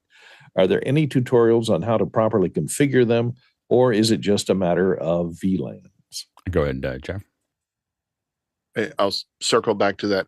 Are you talking about a router, or are you talking about a switch? Because those are two different things, and Edge does both. But it's really about the router is going to be bringing your internet in and sending it places and connecting you to everything else, whereas the switch is maintaining connections between devices. And that's where the majority of your traffic is. So if you need to separate and segregate your traffic apart for specific reasons, like Dante, if you're not using a whole bunch of NDI, Dante can live on a normal network because it's small. It's just audio. It's really small packets and everything. You probably will be fine with what we call a flat switch, so it doesn't have any VLANs. Don't make your life more complicated just because you can. Make it more complicated to simplify your life. How's that? Go ahead, Ronnie. Yeah, I totally agree with Jeff. We have experience using Unify Ubiquity and also Edge routers and Edge series of switches. They have a little bit issues if we have a lot of traffic going on, but in a home environment, I think you would be good. Go, Jason. Yeah, I mean, the edge router is an interesting case, but if you're doing it right and your edge router is in fact an actual router instead of just, a fancy switch that is doing NAT traversal and DHCP, then it shouldn't really be touching the router at all. Go ahead, Tom. What Jason just said, definitely it shouldn't be touching the router. I'm going to be putting in an M4250 switch for the Dante portion of my network, but I'm very reliant on my Ubiquity equipment. Yeah, and one thing that I will say is, as you start to buy this, a lot of us are paying a lot of attention to 2110. So NDI is very popular right now, but with Blackmagic kind of leaning into the 2110, a lot of us are looking at what that's going to look like, and you really have to pay attention to what it takes to move uncompressed video around. So that's, while it's not going to be as expensive to buy it from Blackmagic, it's going to cost some money to move those things through. Go ahead, Jeff. Yeah, you're definitely just going to take where you save money here on this column, and you're going to move it here. 2110 is not cheap to maintain the infrastructure for whatsoever. And there's going to be a lot of people that are going to go, well, it was Dante. Dante and NDI were working perfectly fine on my $300 switch. Why won't 2110 work? Yeah. And I think that's going to be, that, and again, it depends on the kind of content you're doing when we're talking about some of the stuff that I work on with green screen, HDR, other things like that. Compressing the footage is not something we want to do. And so we're really looking at it. So it depends on what you need, but NDI can definitely solve most problems, probably 98% of those problems with good network management there. Yeah, next question. Coming in from Dan Goldstein in White Plains, New York, he says, any fun setups for music plus farplay with audio over internet protocol? I think that one's a slightly different challenge, which we probably could dedicate a whole second hour to, related to being able to do integration over distance. So one of the things that as you get into those setups, you're really talking about now traversing the WAN, and that really becomes very difficult. Farplay is done pretty well. What it does is it gives up quality between the artists so that they can talk, and it's still limited by a certain amount of time. This is something I deal with a lot, and we're dealing with, we are removing, for me, to get interactivity working, we are literally taking pieces of hardware out of our pipelines and trying to make it more efficient, because I need 15 milliseconds here and I need 20 milliseconds there. And I'm like, I can save this here and move this over here so that we can create a more interactive experience over a very long distance. And even then, we couldn't really have people play together outside of the outer. For most instruments, the outer distance, or most music, the outer distance is about 300 miles right now that we know of, where it becomes the latency of the light over the fiber becomes a challenge. And at that point, you have to pay attention to everything that you're passing back and forth. For instance, if you're only audio, you can get to a much lower latency. Video, you start getting into things like, JPEG 2000 takes about 2 frames to compress, and so that becomes a 60 milliseconds that we lose on both ends if we're doing some kind of round trip. But JPEG XS is 6 to 8 milliseconds, so we're looking at what does that take, so that we can now buy that latency back. But when you get into interaction, either interaction with an audience or interaction between two artists, this is a whole other world beyond, outside of the kind of the LAN based. I think most of what we're talking about today is LAN. But when you get into WAN, and what you can do over the public internet is very different than what you do over private fiber. So when I'm doing these tests, I'm using the switch, which is a private fiber network that allows me to put Nimbras on either side, and now I have a very, very low latency, almost as low as you can get, with the distance. But then even then, we're looking at, is it hopping through one location or another? And that starts to make a difference if it's going through that hardware. So all of those things become a really big deal when you're talking about what you're bringing up here is really important. And I think there is a future for it. But we look at literally, if I'm trying to go between 2 locations, I'm looking at how many miles are they from each other in fiber, and I have to pay attention to that. Is that going to be an 8 millisecond round trip, or one way, or 20 or 42 or 343? Those kinds of things are things we worry about. Next question. Next question comes from Douglas Carmichael, and he says, Merging Technologies has the Anubis audio interface, which uses the AES67 Ravenna along with an integrated mix engine with Sonarworks SoundID technology for monitor correction. How well do Dante devices integrate with the AES67 Ravenna? Go ahead, Jeff.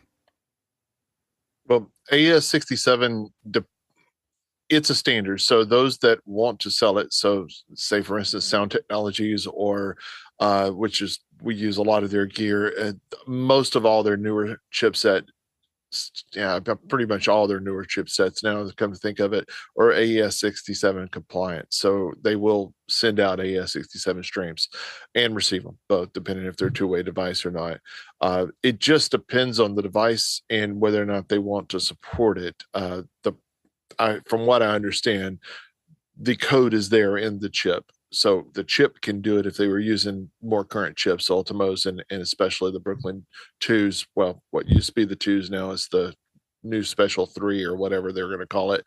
But whenever it comes down to whether you use AES67 or not, you also have to look at your switching network, because not all switches will be able to carry. And I go back to the M4250s again, because they have a setting, click, I have AES67 capabilities. So it depends a lot more on your backbone too. Yeah, and I have limited use of Ravenna, but I would say that in general, you're still going to have to get from Ravenna to Dante. It's not like you can just connect one to the other. So when it talks about that, you're still going to have to figure out a device or a group of devices that are going to input Ravenna and output it.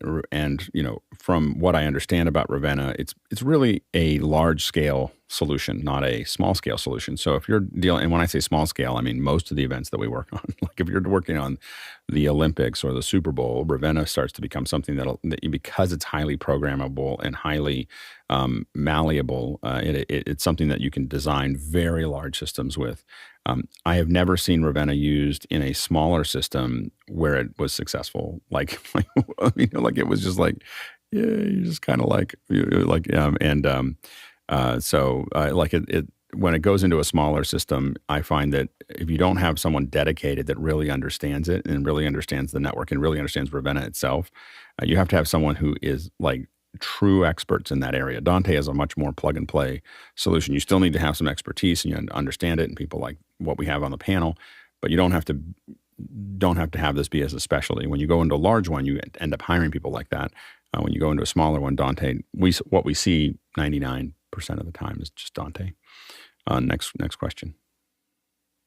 From Eduardo Augustine in Panama, Pennsylvania, he says, what is more reliable and efficient, AV over IP network or AV through SDI connectors or NDI?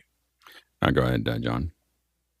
I think the medium doesn't matter as much as make sure you're doing and setting up things the right way and you're building to scale and you understand what your technology you're using.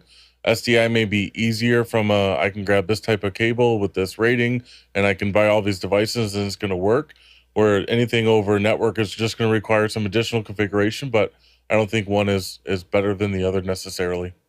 Go, Jeff.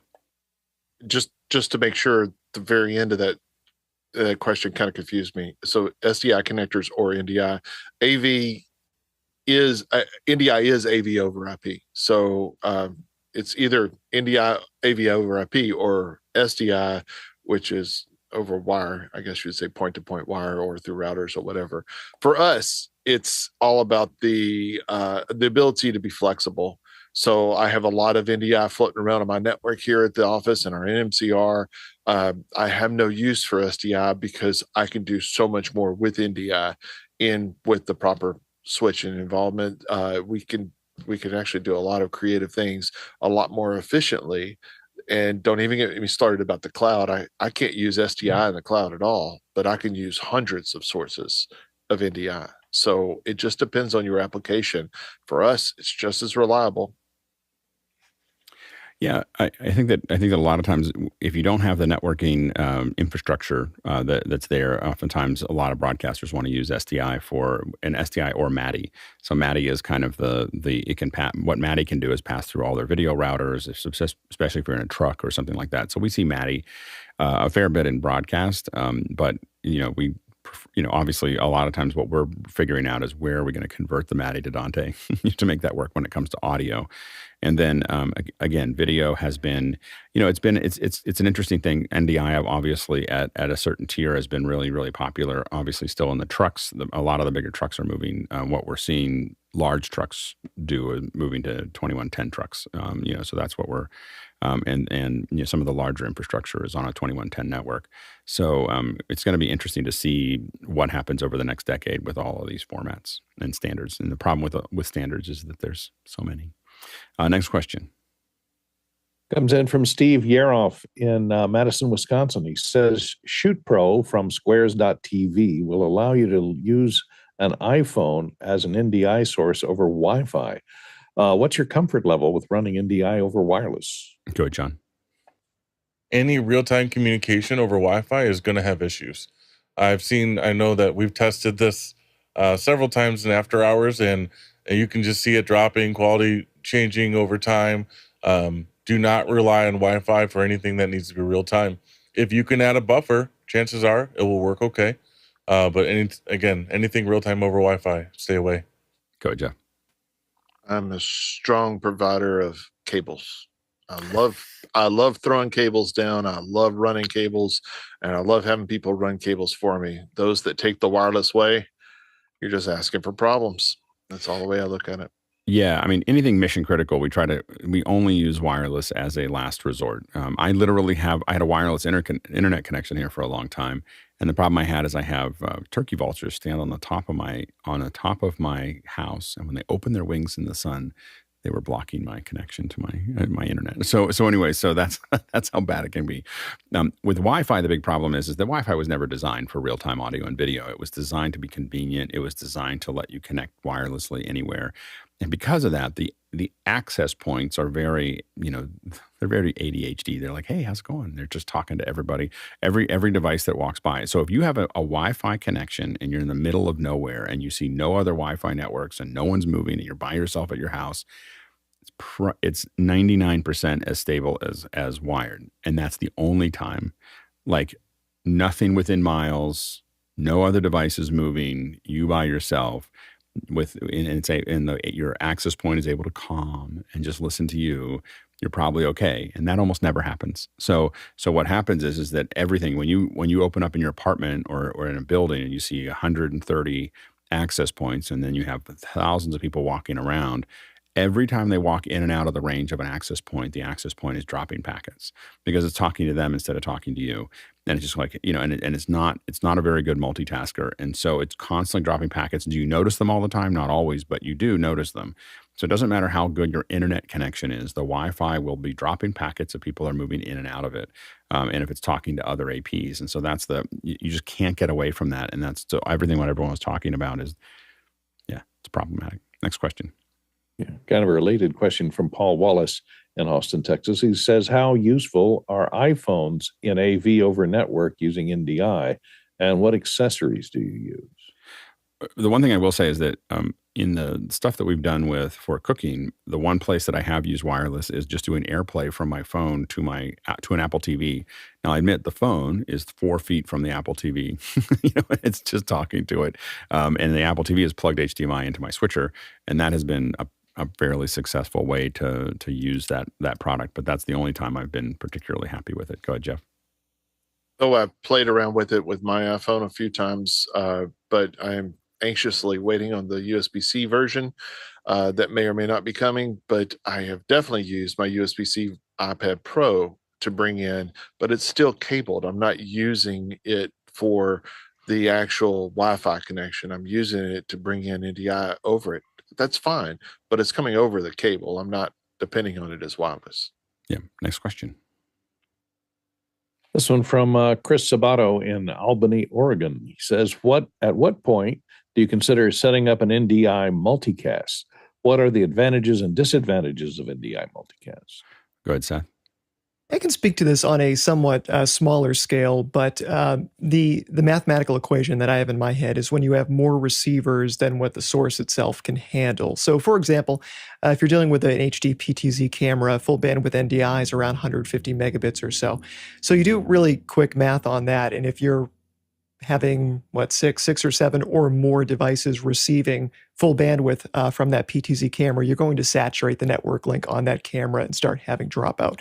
So a solution to that is multicast, where you transition from unicast into multicast, where it's a little bit more bandwidth efficient. Now, with that comes a totally different set of headaches that you have to manage as well, especially on the network switch end. So it does require more advanced hardware, but when you're trying to manage bandwidth and multiple destinations for sources, it is worth looking into. Go, Jason. When would you consider it? When it is more efficient to do it that way than to do it in its traditional sense. What are the advantages? The advantages are significant bandwidth savings. What are the disadvantages? It is significantly harder to set up and maintain. Yeah, network administrators are not super excited about multicast for a whole host of reasons we can probably spend a whole second hour on. And so you really have to talk to the network. A lot of times the multicast protocols are shut down on many, many networks. If those networks are managed by somebody, they're turning them off.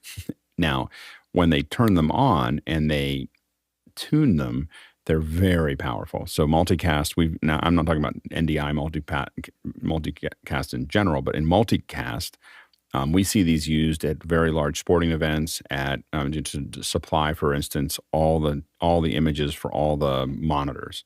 So everywhere, everything from the bathroom down the hallway to all of those are all multicast. But that is a specific network. It is completely set up for that thing. Your hotels are multicast. When you go to a channel, you're going to a multicast channel. And so these are multicast systems that are, but it has to be tuned, it has to be managed, and you're not going to be able to just throw it up onto something to make it actually work. But when you have that working, we've had a source supplying 300 TVs or monitors or projector or LED walls across a 30-acre area, and all we're doing is putting little boxes on the back of those monitors and plugging them into the Ethernet and having it go out, and it's all multicasted out to them, and it's been very successful. Go ahead, John. Yeah, that's actually what I do for my campus. So I have about 500 TVs, and we all run a multicast network. We're pushing 32 channels of content across that, and it's across 3 different buildings, across many different layer 3 devices. And it's all handled, whoever needs it, it's going to pull down only what it needs. It's not pulling down all 32 channels across every switch stack. So it's a very efficient way for us to move video across our campus. That's great. Yeah, next question. This one comes in from Lenny Nelson in San Antonio, Texas. How much effort should we use to make everything a static IP address? Go ahead, Tom. Well, it depends. You start out with your subnet.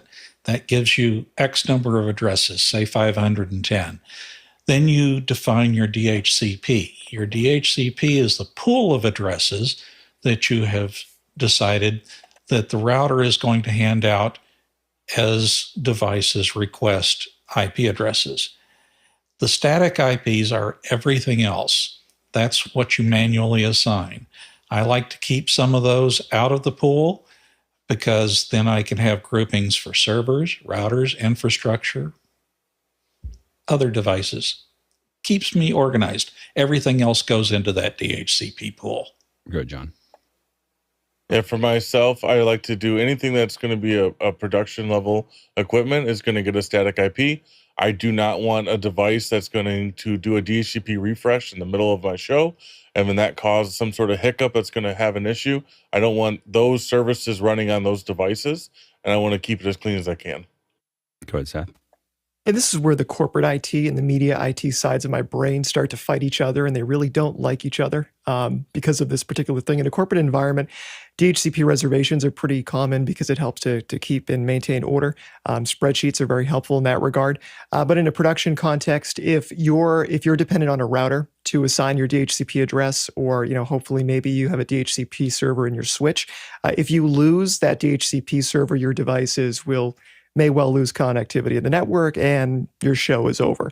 So for that reason, production critical, I like to use spreadsheets and I will statically program it into the device and just call it a day. Go, Jeff. Seth and I could have lots and lots of drinks together because we are right there. Absolutely. Here's the basics of us doing a lot of production and using a lot of things that are IP based.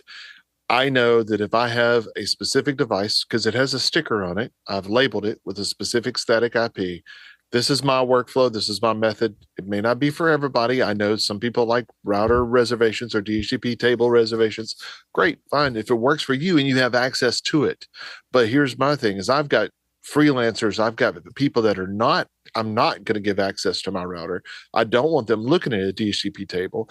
I want them to be able to go, this is the address, go to a computer that's attached to that VLAN, type in this address with a ping right before it, ping space, that address. Do you see it saying something back? Okay, then it's on the network. If it's not coming back to you, then it's not on the network. If you're using DHCP, you can't always do that. And though it doesn't necessarily apply to everybody, for me, that's the workflow that works for us. If I can't see it, then there's the problem to start with. It's a physical problem at that point. Once I can ping it, then it's a software problem from that end. Go ahead, Jason. If you need to know where it is at all times, nail it down, label it. I use different color labels for different VLANs or different octets sometimes. And if you don't, let it be assigned by DHCP. Go ahead, Tom. I'm glad Seth brought up corporate versus AV, because when you get into corporate, you get into multi-story buildings, multiple subnets, and actually you can get very clever with your IP addressing if you want to. And that also helps your IT staff when they're trying to troubleshoot a problem. I did a 20-story building, set it up, and our IT people could know by the IP address that's having a problem what floor and what closet to respond to, and they could start walking. They didn't even have to look it up. Yeah, one of the things we did, in Pixel Core, we had about somewhere between typically 8 to 10 different systems that were out somewhere, going somewhere all the time. And we did the reservation. So basically, based on the MAC address, we would deliver a DHCP, we would deliver an IP. And the advantage of that is we could move hardware around. They were all reserved properly, and the only thing that was different was the router number. So you just knew, oh, what system are you in? I'm in system 5, and you just knew what the IP was for everything that went in there. And we didn't have to do anything or move anything around or change any IPs on the hardware. The hardware would just get inserted in and immediately just be where it needed to be. And so we found that to be, super effective, and we used it every day, all day, because we were trying to minimize the amount of skill set that was necessary in some of those areas on the edge. So we had a handful of core people that wanted to be able to get into that system and do whatever it needs to do to fix things without having to have people on the edge that could do that. Next question. From Monty Robles in Mexico City, says, what are the advantages or disadvantages of using VLANs versus a different network? Go ahead, Jeff. For us, it's about the counts of fiber that we can use. So we can use 1 or 2 fibers to bridge different switches together. That is a pretty valuable thing when you're working in the field. So I may only have a TAC4 or a 4-fiber cable going between locations, between our different sites that we have coming back to our master control tray. So I don't want to give up a whole bunch of different fibers. If I had two different switches with completely separate networks, then I would have to give up more fibers on that. So for us, it's fiber, and that could be copper for that matter too, depending on how many cables you want to run. Yeah, go ahead, John. Yeah, so I'd take this a little bit differently. Is the difference really is you are creating a virtual network, and what you're doing is reducing the amount of collision domains that can happen within the switch. So whether you're using a physically separate switch or creating a VLAN, that is the purpose of that, is to remove that potential collisions that could be happening, the extra chatter that happens within the network. And so just focus on what are you trying to separate, why are you trying to separate it, and then what are you trying to solve? I think those are the questions you should be answering. And again, being able to use one piece of glass to carry 20 different networks, that's great as well. Yeah, I will say that when we talk about individual fiber, one thing that has dropped dramatically is the cost of 12-strand fiber, and I've definitely stopped buying anything less than 12. 12 is kind of my minimum. It's 30 cents a foot or something like that at this point, and so it's really I wouldn't get less than that at this point. Yeah, go ahead, Jeff. Yeah, I agree completely. Fiber has become fiber as itself has become increasingly cheaper. But what I have found is termination has gone up due to shortage of people, I think, is part of it. And so like my providers, 3 or 4 different providers I use mostly, they're behind weeks and weeks and weeks. So, and then the connectors themselves. So we use for our Neutrik optical cons is our favorite go-to for all our smaller stuff. So up to TAC4 at that point. And then we use STs for the 12s. STs are still fairly affordable, but the optical cons have gone through the roof. LEMOs have gone through the roof. It's just, it's crazy what our shortages have created for us. Yeah, I will say that we don't use it as much as we did when we had with Pixel Core. We had our own termination kit and folks that could do it internally because we kept on breaking them. Like you'd break a one and you needed to fix it in the field. So we ended up having those and we pretty much used all ST just because we had to standardize on something. And the ST fiber seemed to be the most. It just feels the most secure. I don't know if it is or not, but it always felt it's like a little BNC, except that it's fiber. Next question. Next one from Samuel Norvik in Norway says, on a high level, how do you send NDI between 2 instances in the cloud? Any advantage with this over using SRT? Go ahead, Ronnie. Well, I'm pretty sure Jeff will be covering the NDI part. I will be talking a little bit more of Dante Connect, which is a new kind of software released from Audinet during NAB. You should really just hook me up on Discord and we'll have a talk about that, maybe even in Norwegian. Okay, go ahead, Jeff. The biggest advantage of NDI versus SRT are in between cloud instances, for instance. Now, this is cloud instances that are in the same VPC or the same cluster of computers together, depending on if you're using Amazon or Google or Azure or whatever. The difference is NDI can be frames or less than frames technically. But the difference is with SRT, you're talking about more latency between the devices.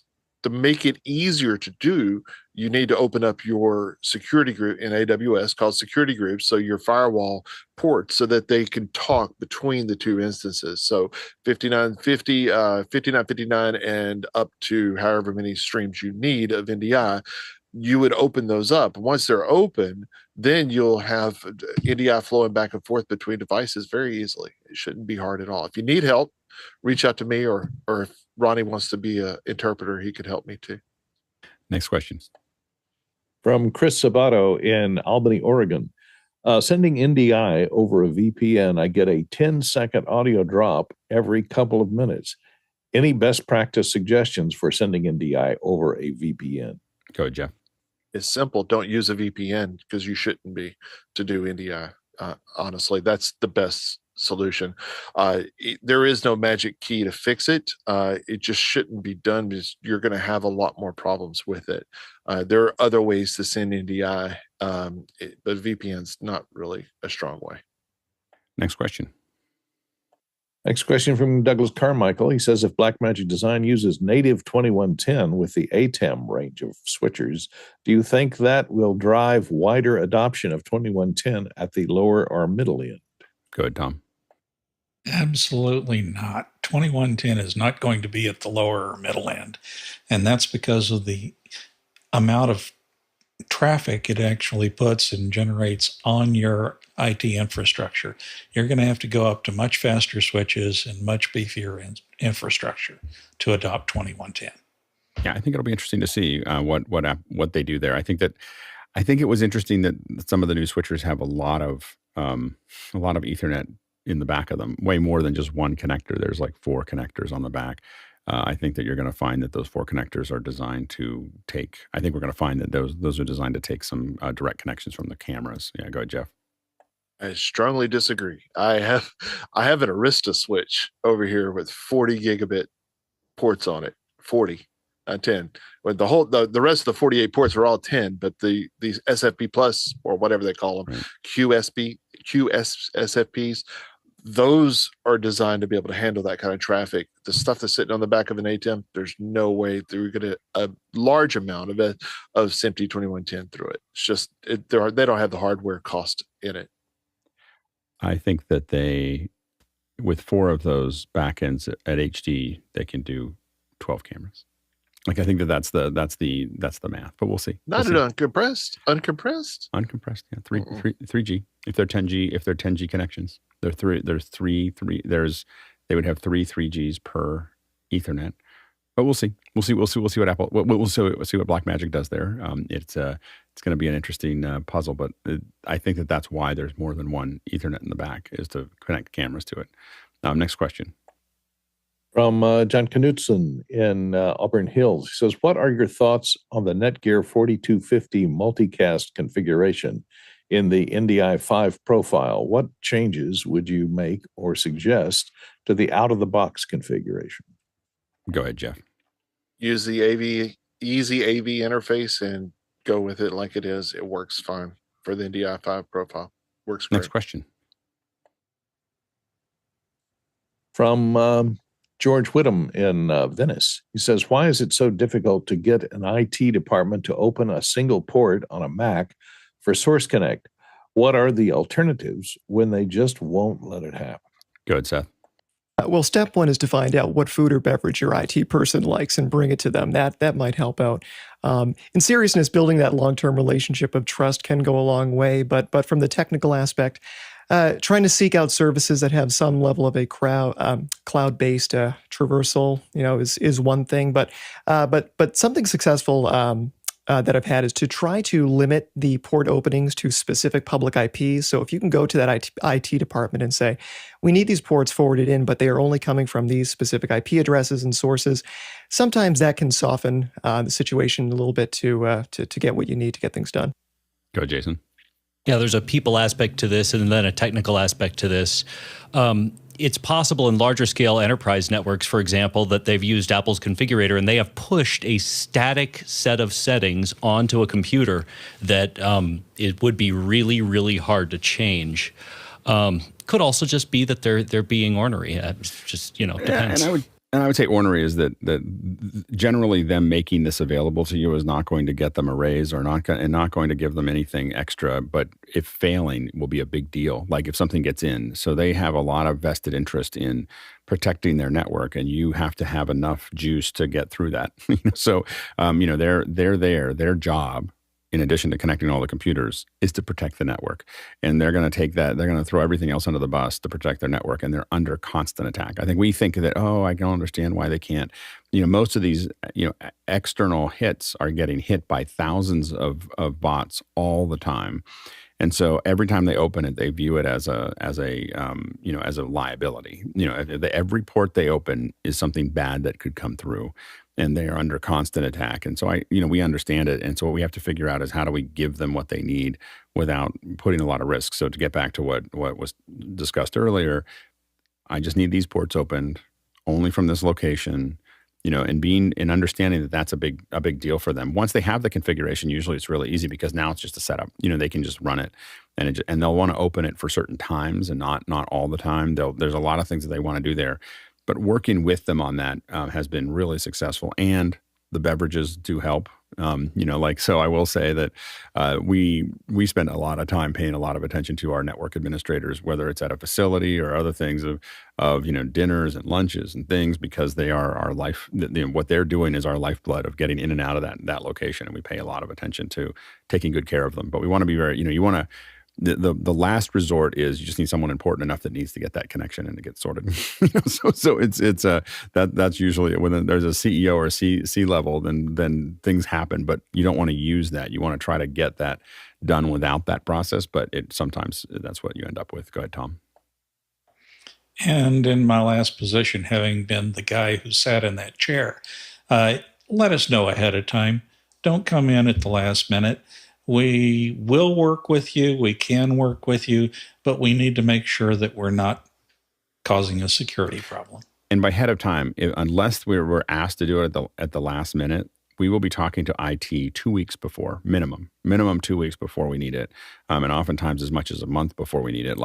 And we have little forms of this is what, when we used to do Hangouts, we'd be like, we had a form that we'd send IT that said, this is what we need. We need 1935, we need 80, we need this, we need this, we need this, and this is the configuration. And we'd send it out to them the moment we got the call to make sure that they had the time to think about it. And then we'd have lots of meetings with them, explain why we needed it, and work with them to figure it out. But it takes time. Next question. Juan C. Robles in Mexico City. What are your diagnostic tools when troubleshooting issues? I think that, for us, other people might have it. For me, it's mostly traceroute, pings. Those are the most basic ones that you're trying to figure out what it's actually going through. Link runners and those types of things are other tools that we use, hardware tools that we use to make that work. There's some bigger tools, but we don't usually use them on site. Next question. From Jesse Mills in San Francisco, the Bay Area. How should QoS be prioritized and PTP be set up in multi-use networks with streaming video over IP, audio over IP, and others? Go ahead, John. So if you're using VLANs to segment the traffic and you're not having to jump from switch to switch, the actual prioritization isn't going to matter. Prioritization comes in when you're going to have a converging of multiple networks, and the switch is going to have to know which one is going to be processed first. So think about it. If you have your regular desktop network and your phone network, those two networks are going through multiple devices, and you want to understand that traffic, which one needs to get to its destination first. The phone traffic versus your typical standard desktop traffic is what's going to happen there. I would not worry about it as long as you are segmenting. Like if all your Dantes all together all of it needs to happen at the same time. If you start jumping across multiple layer 3 connections, then you should worry about tagging and managing it from there. Go ahead, Jason. I'll answer this for Dante. QoS with 4 queues, DSCP, which is diff serve code point QoS with strict priority, and then a managed switch to provide the detailed information about how each network and error counter and whatnot actually works. Next question. From Rob Collins in Raymore, Missouri. How do you label your networks to know what's where for when you need to find something? Go ahead, Jeff. Color codes for us. So we have specific color codes and labels that are actually on the switches themselves. And then the Sharpie to strike out said color code and write in what it's actually been changed to the last 12 times, if it happens. Next question. From Jesse Mills in the San Francisco Bay Area, he says, do folks run their NDI discovery servers on virtual machines? Is that safer or more reliable than a separate computer? Go, Jeff. For us, we're running in our virtual machines some. It really depends on in the infrastructure that we have. It really will run on pretty much any machine that you have that's not overtaxed. It doesn't take a lot of power. So the little nooks we have, like the i3, I think is a little bitty tiny thing, and it's just to run a browser, and then that runs NDI discovery in the background. So for me to virtualize it, it's a lot more work than it is just throw it down, but we do have it virtualized also. In our cloud infrastructure, it runs on a specific instance because I want that to just do its thing. And it doesn't cost me anything because it's such a small instance. It's part of the free package with AWS. Well, thanks to this incredible panel that came together for this second hour. And hopefully we'll get more of this panel back so that we can answer these questions in the first hour on Fridays. So we're hoping to keep on building Fridays up as this. We're talking about a lot of things around logistics and tech and the back-end tech that's required there. But we hope to make Fridays really more and more of this, a technical area where if you ask these questions, even in the first hour, you'll get those answers. But just a really, really great coverage of AV over IP. So I want to thank the panelists, the incredible panelists that showed up today to make sure that we could answer those questions effectively. So thank you very much for your contribution. And thanks to the producers, a great set of questions that really drove this conversation forward. We really appreciate your contribution. We can't do it without you. We can't if you don't ask any questions. This is a really short show. So we really appreciate your contribution. And thanks to the incredible team on the back end, the development team, the management team, the live teams, for the contribution that you make to making this happen every single day. A reminder that first Saturday of the month, we have our volunteer meeting. So if you're interested in being part of these teams, go ahead and join us on the first Saturday of every month. So stay tuned for more information about that. It's in the emails that go out. We traveled 80,000 miles, 129,000 kilometers, and that is 636 bananas for scale. All right, let's go ahead and jump into After Hours.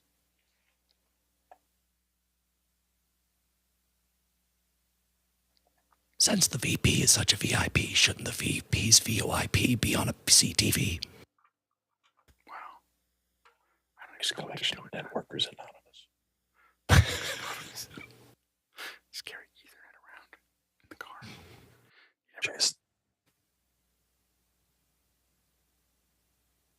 I always think when we're getting people connected for an event, they're always like, well, the router is really far away. And I'm like, how far away? It might be 60 feet. And I'm like, I'll send you an Ethernet. Go find it. All right. It's nothing in bananas.